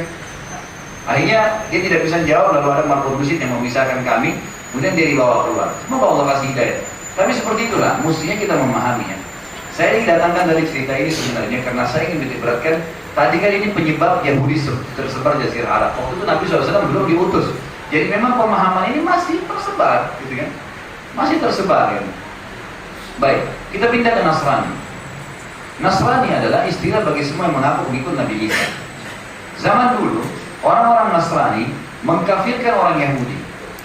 Karena waktu Nabi Isa diutus dan Nabi Isa dari Bani Israel, sementara Musa juga dari Bani Israel, berarti target dakwanya sama. Wajib bagi Bani Israel untuk mengimani risalah Nabi Isa. Orang-orang Yahudi nggak mau ikutin, enggak, kami nggak mau terima Isa. Sampai mereka berusaha mensalibnya, gitu kan? Yang Allah ceritakan dalam Al-Quran. Akhirnya Allah ganti, bukan Isa, dan seterusnya nanti Isa akan turun di akhir zaman. Dan ada kisah sendiri berhubungan dengan masalah itu tentunya. Yang jelas, orang-orang Nasrani mengatakan Yahudi kafir. Dan Yahudi sekarang menggunakan sebuah strategi untuk membalik fakta. Waktu kita umat Islam datangnya Nabi Muhammad SAW, dan mereka menolak juga risalah Nabi Muhammad SAW, berarti ada dua agama profetis dari langit Samawiyah, Nasrani dan Muslim yang mereka harus perangi. Sementara orang-orang Yahudi ini jumlahnya sedikit. Apa yang mereka lakukan strateginya? Mereka mendatangi Nasrani dan hampir setiap tahun sekarang, hampir setiap tahun, orang-orang Yahudi di Amerika, di Eropa, anak-anak mudanya yang cerdas-cerdas, gitu kan, yang hafal Taurat, yang memang sudah dididik, memang dikader, itu mengiklankan murtad dari Yahudi ke Nasrani. Murtad. Jadi seperti orang dapat hidayah. Sekarang kalau ada orang yang tiba-tiba datang ke tempat kita ini lalu ngaku saya mau syahadat atau syahadat, kita senang nggak? Senang. Kita arahkan kemana nih ya? Ke ahlinya, ke masjid, para ulama, gitu kan, ke pesantren. Nah ternyata itu targetnya Yahudi. Jadi anak-anak muda ini jumlahnya puluhan orang, bahkan mungkin bisa ratusan orang. Lalu mereka nanti masuk Nasrani, lalu orang Nasrani merayakan, merasa gembira. Setelah itu mereka nanti dikader di gereja dan mereka menjadi pastor-pastor dan pendeta-pendeta. Dan mereka inilah sekarang yang menjadi tim revisi Injil di Vatikan. Jadi tim revisinya Injil yang tiap tahun tuh orang Yahudi semua tuh. Tapi pakai bawa bendera Nasrani, gitu kan? Orang Nasrani nggak ngerti nih sampai ke situ nih. Mereka mengubah bahasa-bahasa dalam Injil yang menyebutkan tentang kekafiran orang-orang yang menolak risalah Nabi Isa. Makanya Nasrani menganggap Yahudi sama mereka, gitu kan? Bisa dikatakan sudah tidak memerangi lagi Yahudi. Bahkan sekarang Amerika, Eropa mendukung Israel kan? Padahal dulu itu sebelum Nabi Muhammad SAW diutus, itu orang-orang Nasrani memang memerangi orang-orang Yahudi, memang perang, musuh, gitu kan? Nah mereka tahu kalau orang-orang Yahudi ini kafir, begitulah kurang lebih. Baik, kita masuk ke kisah Nasrani. Nasrani ini awal kisahnya ada satu pendeta yang pendeta ini berasal dari Najasyi, dari Ethiopia, dari Najash, kerajaan Najash. dia menyeberang ke Yaman, menyeberang dari Jazirah Arab. Waktu dia menyeberang, kurang lebih kalau tidak salah wilayah namanya Hamazan, menyeberang ke sana, Najran, maaf, wilayah Najran, menyeberang ke sana, lalu ditangkap oleh raja. Ada beberapa akal menyebutkan pendeta ini tadinya menyebarkan agama Nasrani di tengah-tengah komunitas Yahudi. Orang-orang Yahudi ada yang pindah masuk ke agama Nasrani dari pendeta ini. Tapi waktu itu di wilayah Yaman ada seorang raja. Raja ini zalim. Raja ini zalim. Dia Yahudi, tapi dengan berkembangnya waktu, jadi dia ini generasi yang keberapa dari tadi Taban Asad itu, keturunan yang keberapanya. Dia menghapus pemahaman beriman kepada Allah dan dia mengaku sebagai Tuhan. Dia mengaku sebagai Tuhan. Masyarakat Yaman banyak yang mengikutinya. Ayahnya dulu Yahudi, tapi terpengaruh dengan dakwanya pendeta Nasrani tadi. Bahkan sempat menjadikan pendeta Nasrani sebagai penasehat. Dan Yaman hampir saja menjadi Nasrani semuanya, hampir Jazirah Arab pada saat itu, karena pengaruh pendeta ini. Waktu naik jadi raja orang ini, dia mengusir si pendeta tadi, bahkan mengejarnya, ingin membunuhnya. Lalu dia mengikrarkan, bukan cuma mempertahankan agama Yahudi, tapi dia mengikrarkan dirinya sebagai Tuhan. Dan masyarakat Yaman banyak yang mengikutinya. Berkembanglah waktu. Si pendeta ini menyembunyikan diri di dalam sebuah gua. Di dalam sebuah gua di wilayah Najran itu, dekat-dekat dengan Yaman. Ringkas cerita, raja ini menggunakan para dukun dan peramal, penyihir, untuk menguasai Yaman dan untuk memenuhi keinginan dia yang dianggap Tuhan. Dan berhasil. Ada satu penyihir dia yang luar biasa, hebat sekali, gitu kan. Dia bisa, siapapun yang membantah, sebanyak apapun yang memberontak, maka dia bisa menaklukkan dengan sihirnya. Ringkas cerita adalah, pada saat si penyihir itu sudah mulai tua, rajanya juga sudah mulai tua, tapi raja ini masih merasa kuat. Kata si penyihir ini, saya khawatir kalau saya mati, nggak ada lagi yang bela kerajaan Anda. Maka coba iklankan di seluruh Jazirah Arab, wilayah kekuasaan Anda ini, agar datang kepada saya, kepada Anda, anak-anak muda dari sayembara untuk belajar sihir. Baiklah, diiklankan pada saat itu. Datanglah ya, orang-orang belajar. Salah satu anak muda yang berhasil lulus kandidat untuk jadi penyihir namanya Waddah. Waddah ini anak muda cerdas dia sebenarnya, gitu kan. Mulailah dia dikasih izin, ada sebuah batu simbol yang kalau dia pegang simbol tersebut, maka dia boleh keluar masuk di istana raja. Mulai dia belajar sihir. Tapi pada saat dia mau pergi ke penyihir, dia melewati dulu gua yang ada pendeta tadi, pendeta Nasrani. Satu waktu dia lewat, dia mendengar ada suara dalam gua, lalu kemudian dia masuk. Ternyata pendeta ini lagi membaca ayat-ayat Injil. Lalu kemudian dia masuk, lalu dia berkenalan sama pendeta tersebut, lalu kemudian mulailah terjadi dialog-dialog kecil, gitu kan. Kata pendeta ini, siapa kamu ini? Dia bilang, semua orang tahu saya di negeri ini. Saya adalah anak muda satu-satunya yang lulus kandidat untuk menjadi penerus ya, penyihirnya raja. Maka kata pendeta ini, kau akan jadi penyihir. Apakah kau sudah tahu kalau itu adalah perbuatan yang dimurkahi oleh Allah? Anak muda mulai tanya, siapa itu Allah? Allah itu pencipta langit dan bumi. Dikenalkanlah Allah oleh pendeta ini. Allah pencipta langit dan bumi, Allah itu yang begini, Allah itu yang begitu. Dan penyihir yang sedang kau belajar dari ini, yang mempelajari sesuatu dari syaitan, tidak ada gunanya. Lalu Allah ini mulai tersentuh, lalu dia bilang, baiklah, nanti coba saya pertimbangkan. Lalu kemudian dia pergi belajar sihir. Yang terjadi adalah, setiap kali dia mau pergi belajar sihir, dia masih mampir dulu. Sampai suatu hari, tingkat ilmunya sudah sampai pada dua-duanya. Ilmu sihirnya sangat tinggi, juga ilmu agamanya sangat tinggi. Bahkan dia sudah menghafal Injil. Dan semua buku-buku sihirnya penyihir juga sudah dikuasai. Satu waktu dia pulang dari tempat penyihir ini, lalu ada pada saat dia mau pergi melapor kepada raja, Ada satu dabbah dalam hadis Bukhari dikatakan dabbah ini kayak hewan yang besar. Ada beberapa ulama hadis yang merincikan mengatakan itu badak, ada yang mengatakan gajah. Pokoknya binatang besar. Binatang besar ini berdiri pas di lereng gunung tempat orang biasa lewat. Nggak biasanya gitu. Dan gajah ini atau hewan ini nggak bisa pindah. Maka lewatlah anak muda tersebut dan orang-orang semua nggak ada yang bisa mendorong, yang nggak bisa memindahkan, nggak bisa. Ini gimana? Mau dibunuh juga susah membunuhnya, gitu kan? Gajah punya kulit yang tebal dan seperti hewan-hewan yang lain.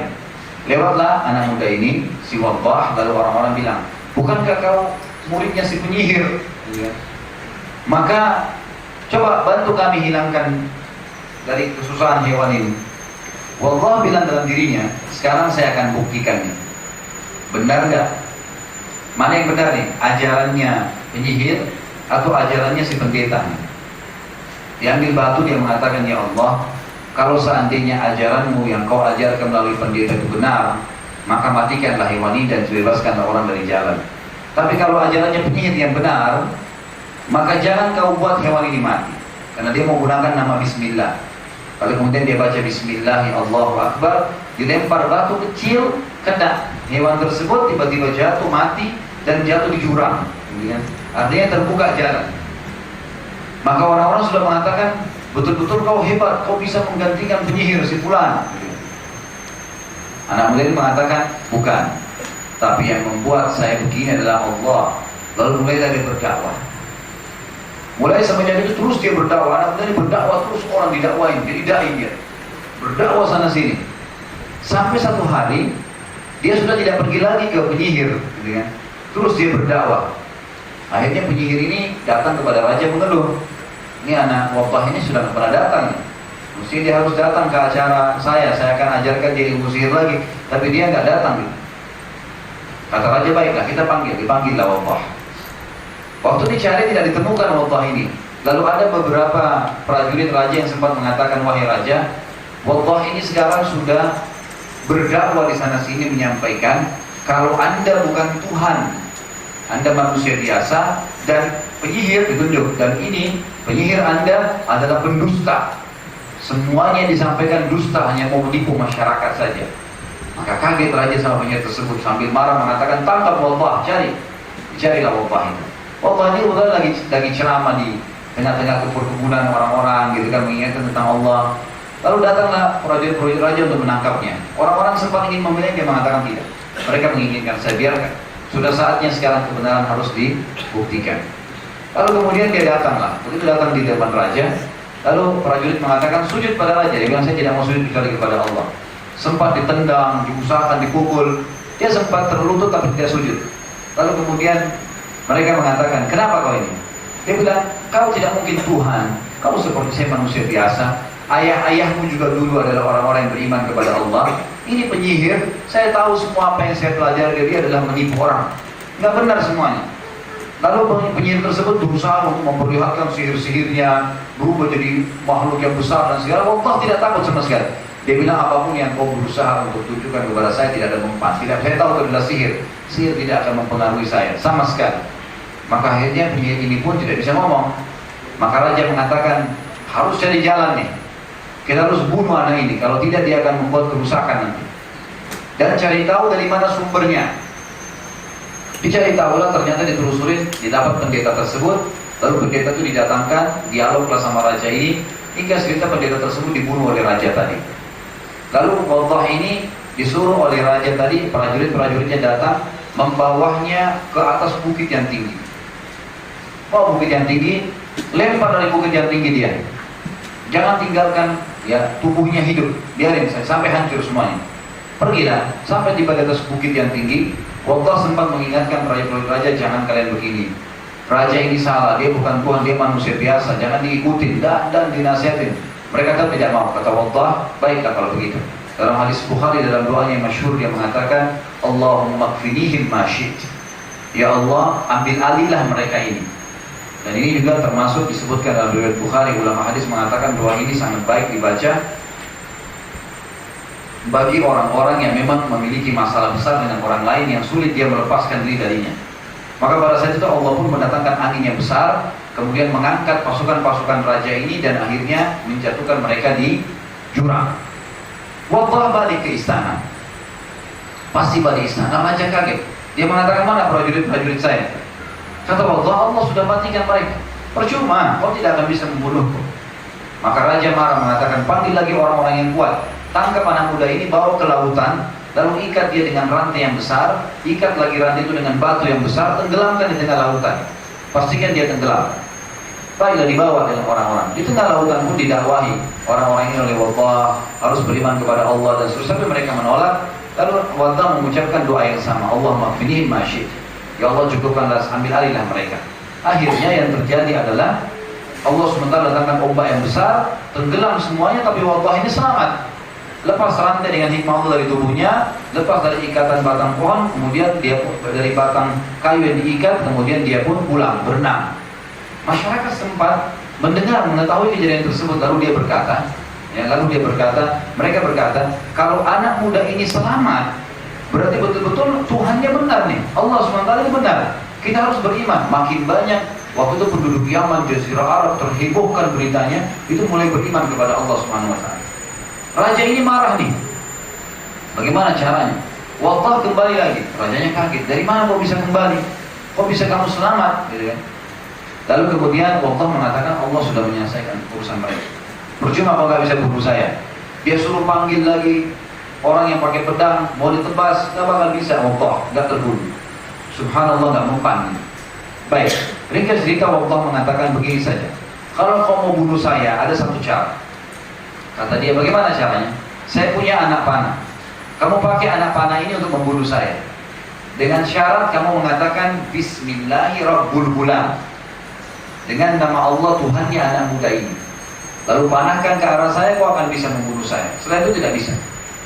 Maka raja ini pun senang. Baiklah kalau begitu, saya akan membunuhmu. Kumpulkan semua orang.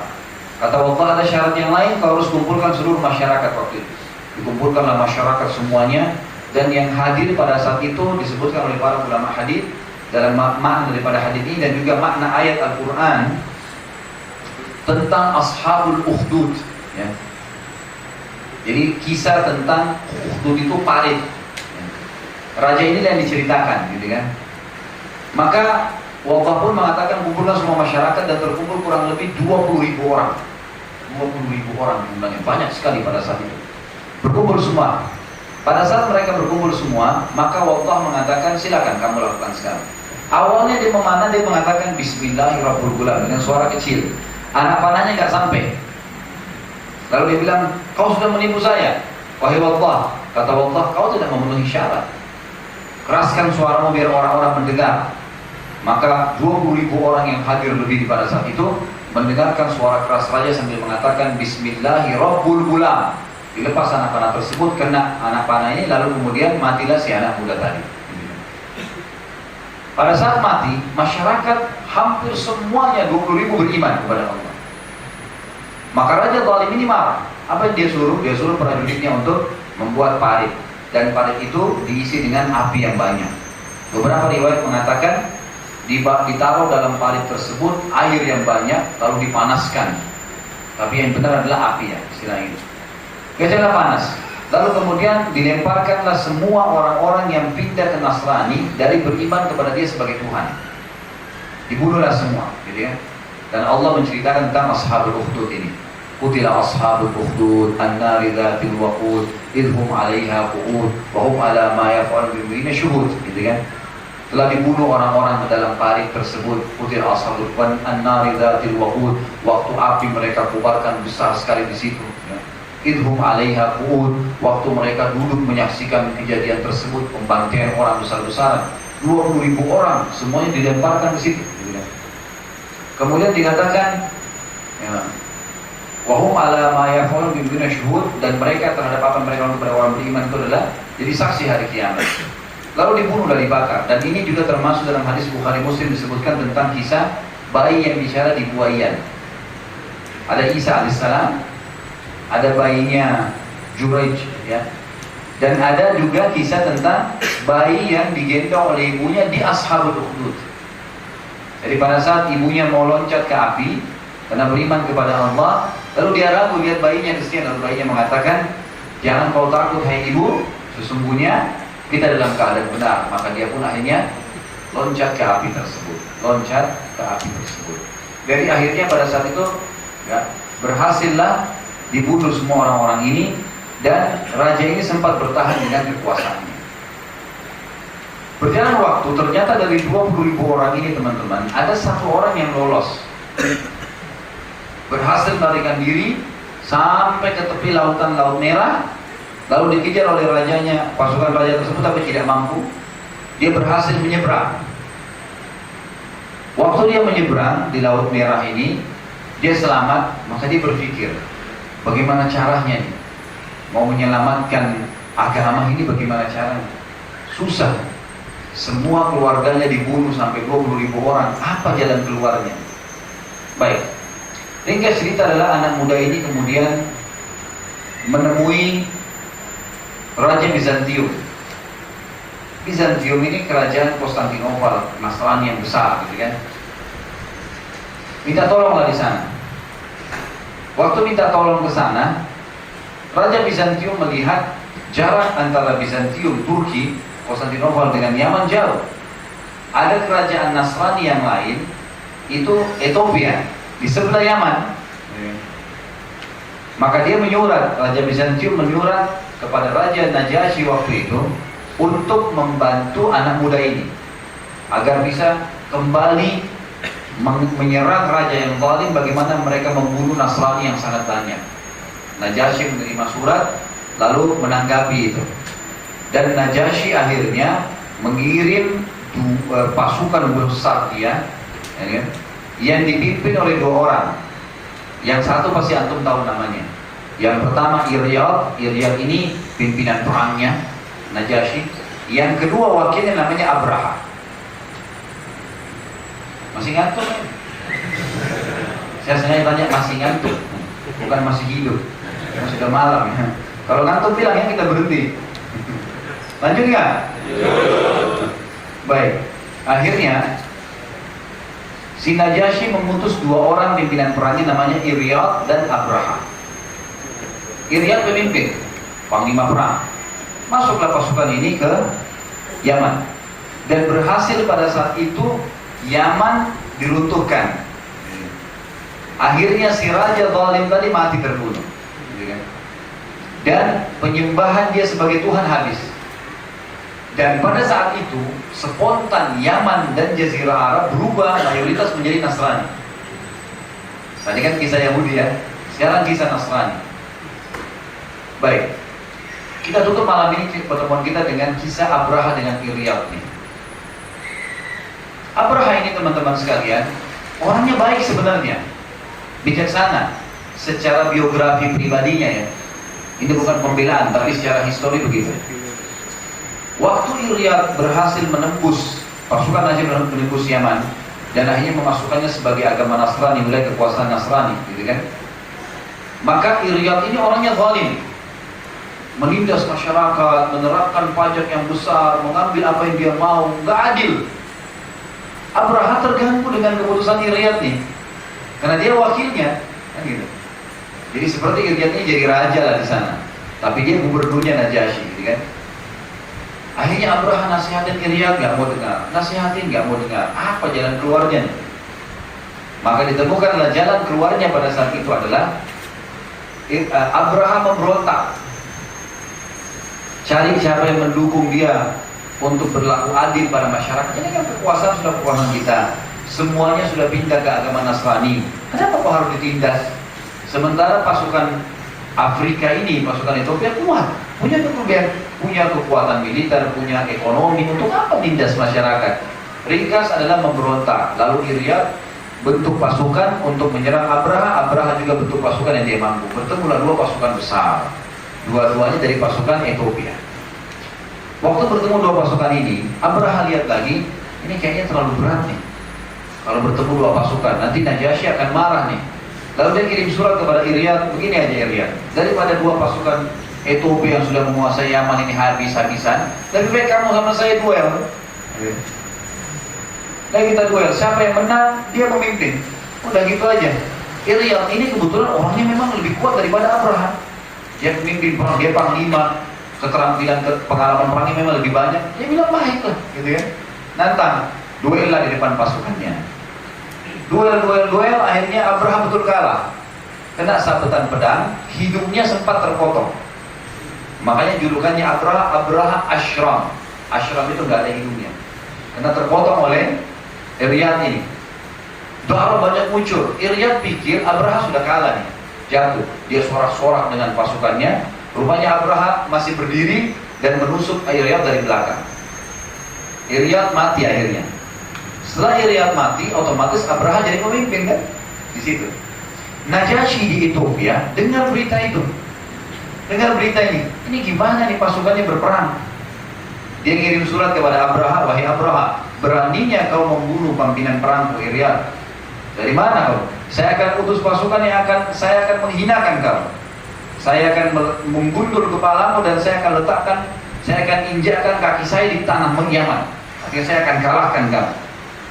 Sampai surat itu ke Abraham ketakutan. Ya. Ini Najasyi, dia tidak niat ke situ tadinya, gitu kan? Bukan membunuh wilayah, cuma Iryad tidak adil. Dijelaskan Najasyi susah. Dijelaskannya bagaimana nih? Dia pasti tahu kalau Abraham membela diri kan gitu. Dan waktu itu surat menyurat, ini perjalanan sebulan, 2 bulan pulang balik, masih lama. Maka Abraham ambil inisiatif, digundur rambutnya, lalu diambil tanah dari Yaman, ditaruh dalam peti. Ada suratnya, kirim ke Najasyi. Dia bilang, wahai Raja Najasyi, saya tetap menghormati Anda sebagai Raja, saya tetap tunduk kepada Anda, dan saya ingin melepaskan sumpah Anda. Karena Najasyi bersumpah atas nama Allah akan menginjakkan kakinya ke Yaman dan akan menggundul orang kepalanya Abraham sebagai bentuk penghinaan, gitu ya.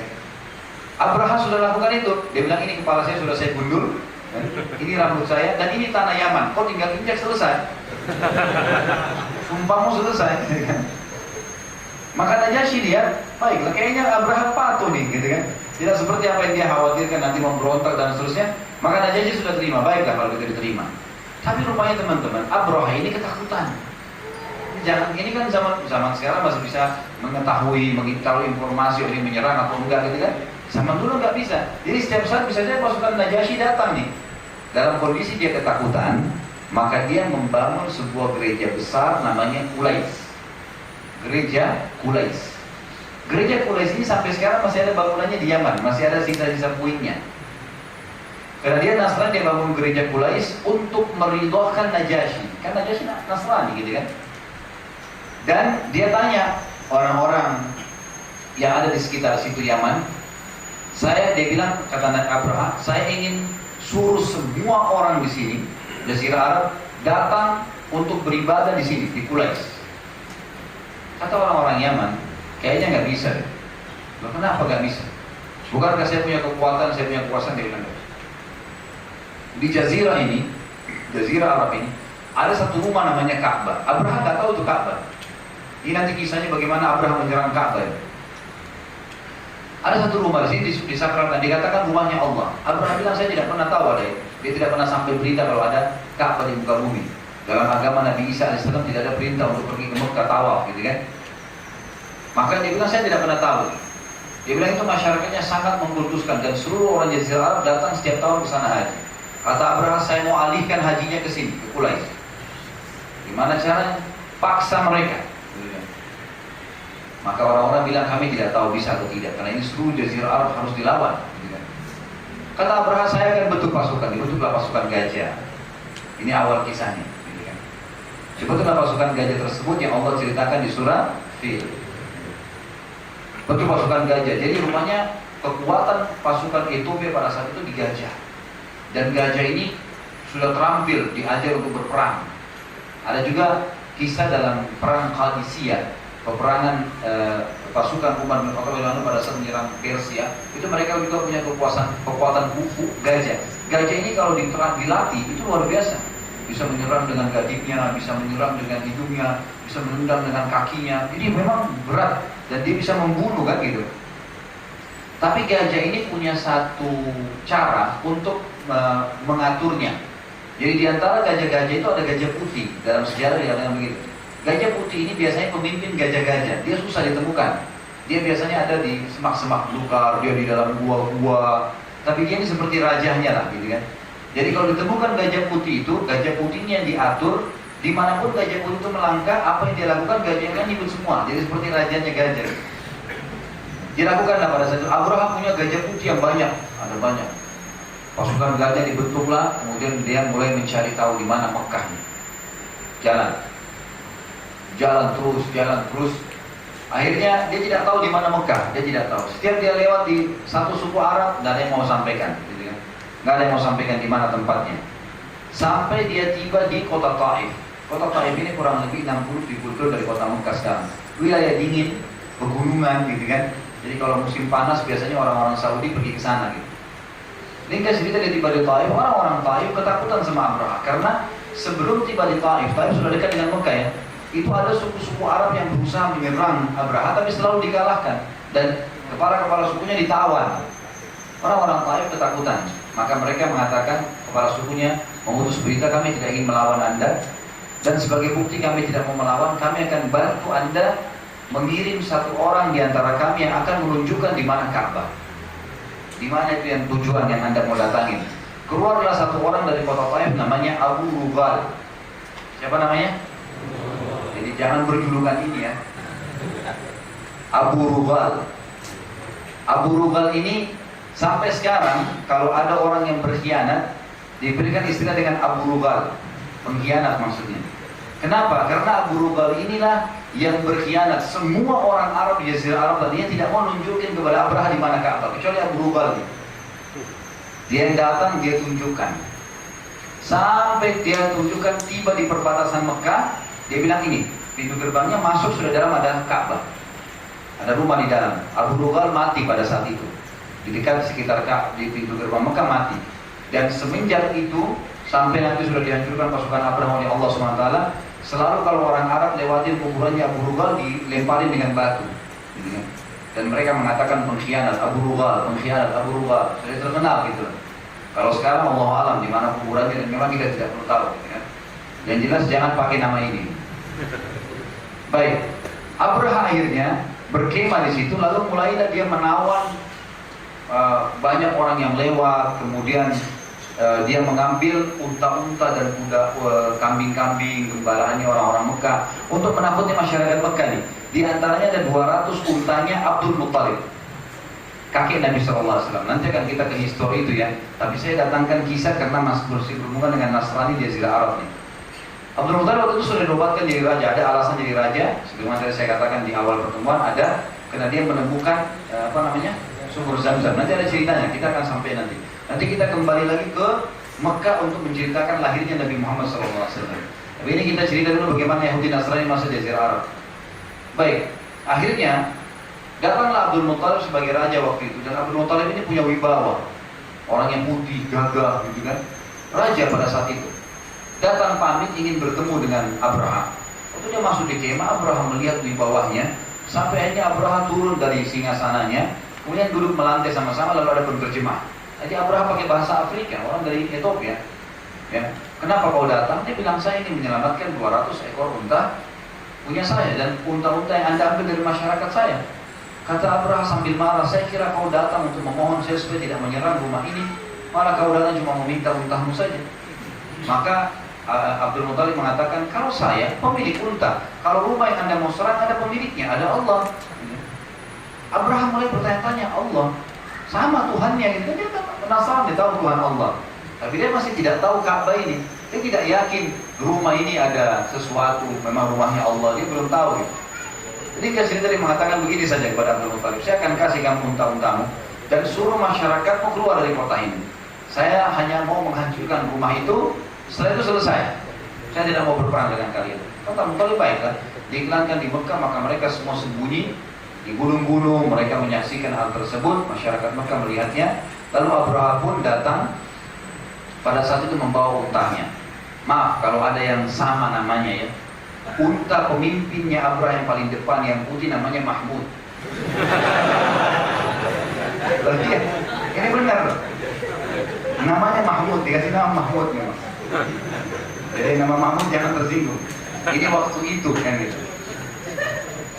Maka pada saat itu Ada satu kebetulan kepala suku Arab yang tertawar oleh Abraha, gitu kan? Waktu jalan sudah kelihatan Ka'bah, Mahmud ini duduk, nggak mau bergerak. Unta putih ini, semua yang lainnya duduk untanya. Ada ribuan unta duduk semua. Mereka berusaha pukulin, suruh jalan, nggak mau. Ada satu tadinya kepala suku Arab, tapi maaf saya tidak terlintas namanya sekarang. Orang ini sempat ditawar oleh Abraha. Kemudian dia sempat lari ke depan, lalu dia menarik gadingnya Mahmud ini, unta yang paling depan. Dia mengatakan, "Ubruk ya Mahmud, duduklah. Fa'innahu baitullahil azim." Ini rumahnya Allah yang agung, gitu kan? Tiba-tiba unta Mahmud ini duduk. Gajahnya itu duduk karena si orang ini menarik gadingnya sambil berbicara begitu. Ringkas cerita, pada saat itu orang-orang pasukannya Abraha mukulin nggak mau. Tapi kalau dibandingkan ke arah Yaman, dia berdiri. Kalau untuk pulang dia berdiri, tapi kalau untuk ke Ka'bah nggak berani. Dan ternyata sebelum berangkat dari Yaman, Abraha sudah mengumpulkan informasi tentang bangunan Ka'bah seperti apa. Lalu dia sudah melatih gajah-gajah ini untuk dibuat seperti Ka'bah, lalu diajarin untuk menyerang, hancurin. Jadi mereka sudah tahu bagaimana nanti pada saat lihat Ka'bah, gitu kan? Lihat Ka'bah mereka tidak mau. Diarahkan ke Yaman mau pulang, disuruh ke depan tidak mau, sampai ditusuk-tusuk berdarah pun tidak mau. Dalam keadaan seperti itu, maka Allah Subhanahu wa Ta'ala akhirnya mendatangkan burung ababil. Ababil istilah burung yang dikirim oleh Allah Subhanahu wa Ta'ala, yang membawa setiap burung, setiap cengkraman satu buah batu dari api neraka. Jadi kan yang batu itu dalam riwayat-riwayat sahih disebutkan seperti batu kerikil kecil. Tapi batu ini begitu mengena kepala mereka tembus sampai ke kakinya. Atau kalau dia dulu lihat kepalanya tembus ke perutnya gajahnya. Jadi semuanya mati. Itulah yang Allah ceritakan dalam surah Fil ya. Nanti kita bacakan sebentar surahnya. Intinya adalah pada saat itu kelihatan langit dari arah barat penuh gelap dengan burung-burung ababil, dan masyarakat Mekah menyaksikan. Maka kemudian burung-burung ini pun memujarkan batu-batu yang dibawa dari neraka jahanam. Itulah yang Allah ceritakan tentang Ashabul Fil, gitu kan? Dalam surah Fil yang masyhur, gitu kan? Jadi a'udzubillahi minasyaitonirrajim, bismillahirrahmanirrahim. Apa awalnya surah Fil? Hah? Apa ini bisik-bisik, saya nggak dengar. Hah? Apa? Alam tara kaifa fa'ala rabbuka bi ashabil fil. Tidakkah kalian melihat bagaimana Tuhan mau memperlakukan ashabul fil, gitu kan? Pada saat mereka datang ingin menyerang Mekah, ini diceritakan tentang kisahnya. Alam tara kaifa fa'ala rabbuka bi ashabil fil, alam yaj'al kaidahum fi tadlil. Bukankah Allah menjadikan upaya mereka itu jadi sia-sia semua? Wa arsala alaihim tayran ababil, dan Allah mengutus kepada mereka burung-burung ababil. Tarimihim bihijaratin min sijil, melemparkan untuk mereka atau ke arah mereka batu-batu dari sijil, neraka jahanam. Faja'alahum ka'asfil ma'kul, yang menjadikan mereka seperti pohon-pohon yang kena terbakar, ya, hangus kemudian jadi hancur, gitu kan, seperti itu. Jadi itulah kisah Nasrani masuk ke Jazirah Arab, dan akhirnya matilah Abraha setelah dia mau berusaha menghancurkan Ka'bah. Dan setelah Abraha meninggal, digantikan oleh anaknya bernama Masruk, ya, bernama Masruk di negeri Yaman. Dan akhirnya anak cucunya terus saja turun-temurun menguasai itu sampai datangnya nanti penguasaan. Jadi Yaman nanti akan direbut lagi oleh kekuasaan Persia. Barulah kemudian lahirnya Nabi SAW. Jadi kurang lebih ini bahasan kita pada malam ini. Mudah-mudahan apa yang kita bahas insya Allah bermanfaat. Jadi kita sudah panjang lebar menjelaskan tentang Yahudi dan Nasrani, bagaimana mereka masuk di Jazirah Arab. Dan insya Allah kita tutup sampai sini. Mudah-mudahan semua apa yang kita bahas menjadi tambahan ilmu, bermanfaat buat kita, dan yang paling penting dijadikan sebagai tambahan amal di timbangan kita pada hari kiamat nanti. Semoga semua orang yang sakit disembuhkan penyakitnya, semua yang terlilit utang dilunasi utangnya, semua yang belum dapat hidayah dimudahkan untuk mendapatkan hidayah, semua yang sudah dapat hidayah dimudahkan untuk mengamalkan. Semoga seluruh muslimin di seluruh pelosok bumi yang sedang tertindas di Palestina, di Syria, di Yaman, di Irak, di Myanmar, dimanapun mereka berada, Allah ikhlaskan niat mereka, Allah kokohkan telapak kaki mereka, Allah terima para syuhada mereka, serta Allah partisipasikan bersama kita, bersama mereka di pahala, baik dengan doa, dengan harta, juga dengan jiwa kita. Dan semoga Allah dengan kemahamurahannya yang saya yakin sedang melihat kita sekarang, malaikatnya juga sedang hadir dalam majlis yang mulia ini untuk menyatukan kita semua di surga Firdaus yang tanpa hisab. Mari satukan kita di majlis ilmu yang mulia ini. Tentu begitu teman-teman sekalian, kalau benar dari Allah, kalau salah saya mohon dimaafkan. Dan saya sebelum menutup dengan salam, kalau ada di antara teman-teman yang tahu kerabatnya atau teman-temannya yang memang mau wakafkan tanah, tolong diinformasikan ke kami. Nanti insya Allah kita akan gabungkan dengan pembuatan Islamic Center itu. Mungkin ini saja. Subhanakallahumma bihamdika asyhadu an la ilaha illa anta astaghfiruka wa atubu ilaik. Wassalamualaikum warahmatullahi wabarakatuh.